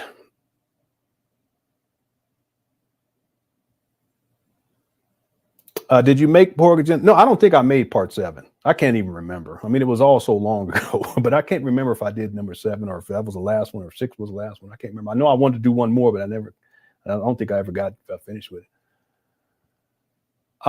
Someone said, is someone forcing you to recant everything tonight? No, and it's not recanting everything. So let me just be clear about that. It's not recanting everything. It's just in my journey through the conspiracy theory paradigm, I recognize that there are things that I believed in that were not true, and there are things that I said and stated that were not true. And some things were highly insensitive too, you know, highly insensitive looking back now. But that being said, you know, there's a lot that I proposed and I got into that was true. You know, I remember I talked in the Borg Agenda, I think I talked about implants a lot, like you know, technology being used in implants and that type of stuff. And more and more we see that. I also talked about how I think it was in the Borg Agenda. I talked about how our dependency on technology has gotten to the point where we're being more and more detached. We're getting more and more detached from our humanity, and how our dependency on technology has become more and more of a problem. That's actually true. That's actually true. So what I'm saying is, no, I'm not recanting everything. What I'm speaking to is things that I believed in that were not true, such as that I never found any conclusive evidence that proved it to be true, such as reptilian shapeshifters. That's kind of one of the things we got into today. Again, it's one thing to believe in something, and it's another thing to believe in something blindly. And there are things that I believed in blindly, and that's dangerous. Okay, that's extremism. When was the last time you and Professor Griff talked, and are you cool with? Yeah, we're cool now. That's another thing I regret. You know, me and him, we had it going. We went back and forth with each other. It was, for me, it was ego driven. It really was. He's another person that was deep into conspiracy theories. And we had, it was probably about, I want to say it was about 12 years ago. It might have been, yes, probably 12, might have been 11 years ago. We had, it was, you know, it was ego driven for me. You know, I was talking about, I did a series dealing with hip hop. And by that time I was so deep into conspiracy theories, and I thought that everything that was coming out of the entertainment industry was evil. And, you know, the hand signs, that's one thing I wanted to get into today. I actually have slides for that, but I'm gonna set it aside for now. But the Illuminati hand signs and people throwing the entertainment industry, rappers throwing up these hand signs, Madonna and, you know, Britney Spears and all this type of thing. But I did and I regret this. I did a video where I talked about, because Jordan Maxwell, wow, that's interesting. Jordan Maxwell, we talked about him earlier. Jordan Maxwell, he used to talk about the checkerboard floor. And this was a symbolism for the Freemasons. Okay, so the Masons, the Freemasons, they would have these checkerboard floors, they would have these rituals and blah, blah. I remember someone sent me one of Professor Griff's music videos, and there's a checkerboard floor. So I automatically assumed that because he's in the entertainment industry, that this must be tied to the Illuminati and blah, blah, blah, blah, blah. And then I start spinning all of this. It's just, you know, back then, where I was at in the conspiracy theory paradigm, everything was part of the Illuminati. And obviously, he didn't take too kindly to that. He was in the conspiracy theories too back then, too, by the way. And we had exchange, and I mean, it got messy. It really got messy. Ultimately, he had a friend who contacted me, and then we worked it out offline, and then we ended up doing a show together to work it out online. He was still mad at me, but I get it. I don't want to bring this up, and I'm not going to do it because it just he probably wouldn't like that either. But the thing is that this was also the time period where I was really into the whole gay agenda. You know, like, okay, there's this gay agenda through hip hop, and hip hop is promoting homosexuality and blah, blah, blah. And yeah, I was really, really lost. But see, when he criticized me for the whole checkerboard thing, that was, for me, it was an ego thing. I was like, who is he going to tell me? I know everything about conspiracy theories, and I know that there is a conspiracy, and I know that the Illuminati is in control of the entertainment industry and blah, blah, blah. But again, that was part of my indoctrination to the conspiracy theory paradigm. After a while, you start to believe everything, that you know everything, and no one can tell you anything. I regret that, I really do. But we worked it out. I haven't talked with him. It's been over, I would think, 11 years or something like that. So I apologize again, Professor Griff, if you haven't seen this video. It's funny, well, it's not funny, but I used to watch his videos too. You know, I used to watch his information when I was in the conspiracy theory paradigm. You know, yeah. Okay, Eastby says 90% of the information deemed conspiracy theory is true, according to my studies in conjunction with the reptilians. Stop playing. I wouldn't say that 90%. No conspiracy theory needed to understand their. Yeah, I don't hear that. Chickless says, do you think meat eaters conspire against vegans? No, I don't. What I will say, Sick Lid, is, and thanks for the super chat too.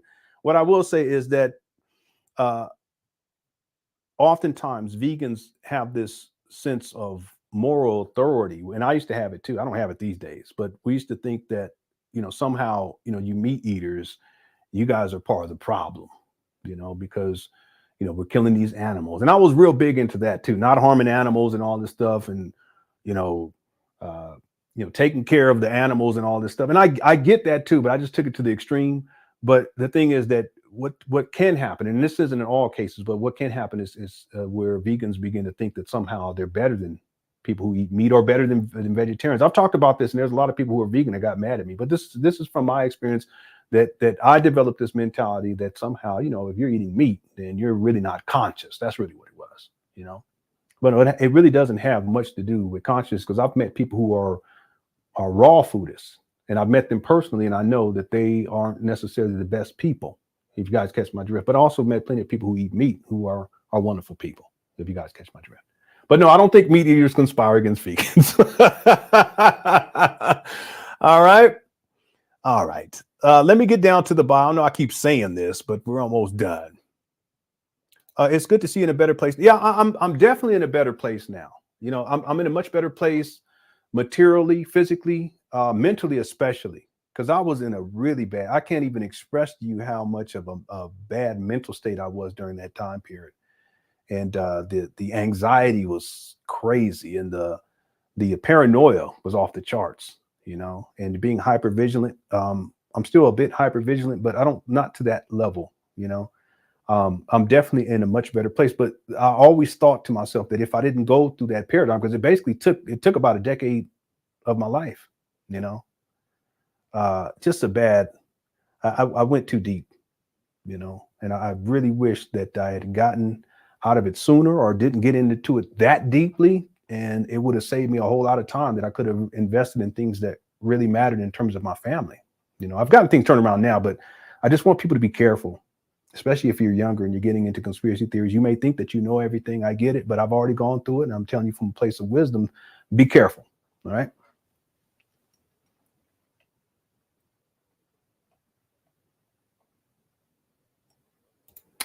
What would conspiracy Lenon have done during 2020? I don't know. Why you gotta have me? Oh, stop. Get out of here. I don't know. Stop playing. So, all right.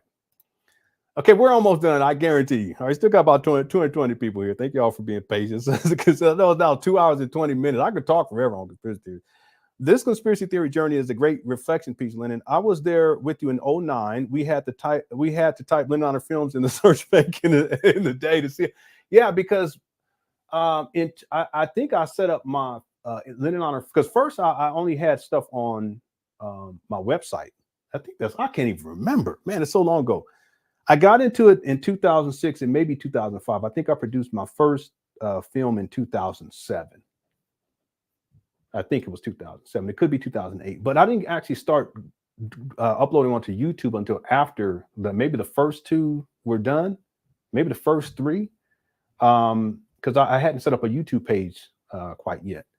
But once I had a YouTube page, I started to promote my website. But then finally, I started to upload stuff onto YouTube. But they don't allow stuff because of at a certain point, once they got bought out by Google, everything changed. They didn't allow us to put stuff, copyrighted stuff. They were very, very sensitive about that. So even now, I got to be careful about what I show. Someone said I checked out for a while because you were tripping, but I'm back. Okay, you got so bit. Yeah. I did music too back then, but I really should have been focusing on music, and I should have been focusing on my family, and I should have been focusing on things that really, really mattered. But it is what it is. Okay, I don't have a time machine. I wish I had one. Unnecessary C-sections are being encouraged because it's more profitable. Yeah, it is. I talked about that earlier, but it's profitable in a sense of just turnover. You get more people in, you get more people out. You still got to charge people insurance, right? Yeah. 20 years ago. For me, all of this, the start of it was in and around 2005. So we're talking about maybe 18 years. No, not that long ago. Was it really that long ago? 2005 was 2006 when I first got introduced to the conspiracy theory paradigm. You're probably talking about something else. I'm sorry. What about the cloning factory? Yeah, I heard that one. I didn't believe that one, but I heard that one. There was a lot of stuff about Antarctica too. Matter of fact, this just brings me, and then we're going to be done. I can go on forever. This is good. I feel better. Dang, I've been holding on, harboring all this. There's so much more to get to, too. I remember, and I can't remember who the person was, but there was a guy who was talking about how Antarctica wasn't frozen and how Antarctica was actually like lush, like if you lived on the equator somewhere and, there's like jungles and all this type of thing, and that there were dinosaurs up there. Anybody remember that one? If you do, just let me know. Okay, but I remember that one too. I got deep into that one. Thanks, Melanin Green, for the super chat. Everyone else too, thanks for the super chats. I appreciate it. All right, let me scroll down here. I'm trying to get to any final questions. I know I keep saying that, but we can go on forever. Here's another question. MLK, Malcolm, JFK, RFK, and others were assassinated, and we think this was just a coincidence. Well, I wouldn't say that they're all coincidences. I wouldn't say that. I got into the JFK stuff deep too. I got into that from William Cooper. He talked a lot about that. I think that was actually one of the major conspiracy theories that I haven't talked about all that much, was the whole JFK assassination. Because then it gets to, was it a government conspiracy? And then government conspiracies were really, really big for a long, and still are, I'm sure, in the conspiracy theory paradigm. But one of the main conspiracy theories was that JFK, his assassination was, some government plot. I got into that with there was another guy too. I can't remember his name right now. But I said he was missing an arm or something, but he was missing fingers. I can't remember what this guy's name, but he talked about that. But he also talked mainly about aliens and alien spacecrafts and how he met. Matter of fact, I think he told a story where he was going through a tunnel, or he was in a spacecraft. I think he said it was in a tunnel, and there were aliens in there, and they had some sort of a weapon, and they fired the weapon, and it just disintegrated his finger. So he used to do these videos. This is old. I can't remember his name, but he used to do these videos, and you can look at his hands. He's missing fingers and stuff. And that's the story that he told in terms of why he was missing fingers. But he was one of the guys that talked a lot about the JFK, but William Cooper was the main guy that I remember talking about JFK. Yeah, William Cooper was my guy too. I like that guy, but my main dude was Jordan Maxwell. Have you had the virus injection? What are you talking about? I don't know. Are you talking about, have I gotten any cold? No, we don't do any of that stuff. We don't do none of that. We don't do vaccinations either. Let me see here. I'm just trying to see if there's any final. I know I've been saying this for like an hour.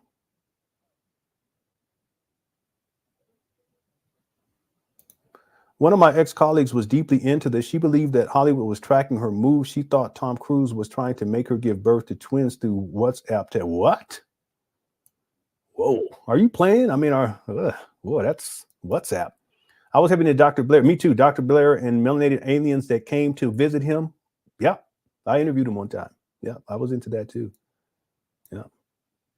I was so snobby when I was... Yeah, I get it. Yeah, I know a lady. Yeah, there's nothing we can do about it. All right. There are plenty of snobs who, yeah, that's true too. That's a good point. All right. Yeah, me too. Thank God. You know what I'm saying? I'm just thankful. I'm so thankful. I just wish I'd done it sooner. Real quick, U.S. Parker solar probe is orbiting the sun. I was surprised to read a political article that hinted that the possibility of the U.S. trying to harness for ownership the power of the sun. I haven't heard that one before. But real quick, though, I remember, and then we're going to be done. Okay, thank y'all so much. I remember one of the conspiracies from a long time ago dealt with, they don't even talk about this anymore, but the ozone layer and how, there's a massive ozone layer and that they were using HARP and chemtrails to patch it up so that the sun wouldn't come in and all the radiation. I remember that one. People don't talk about that one all that much, but I remember that one.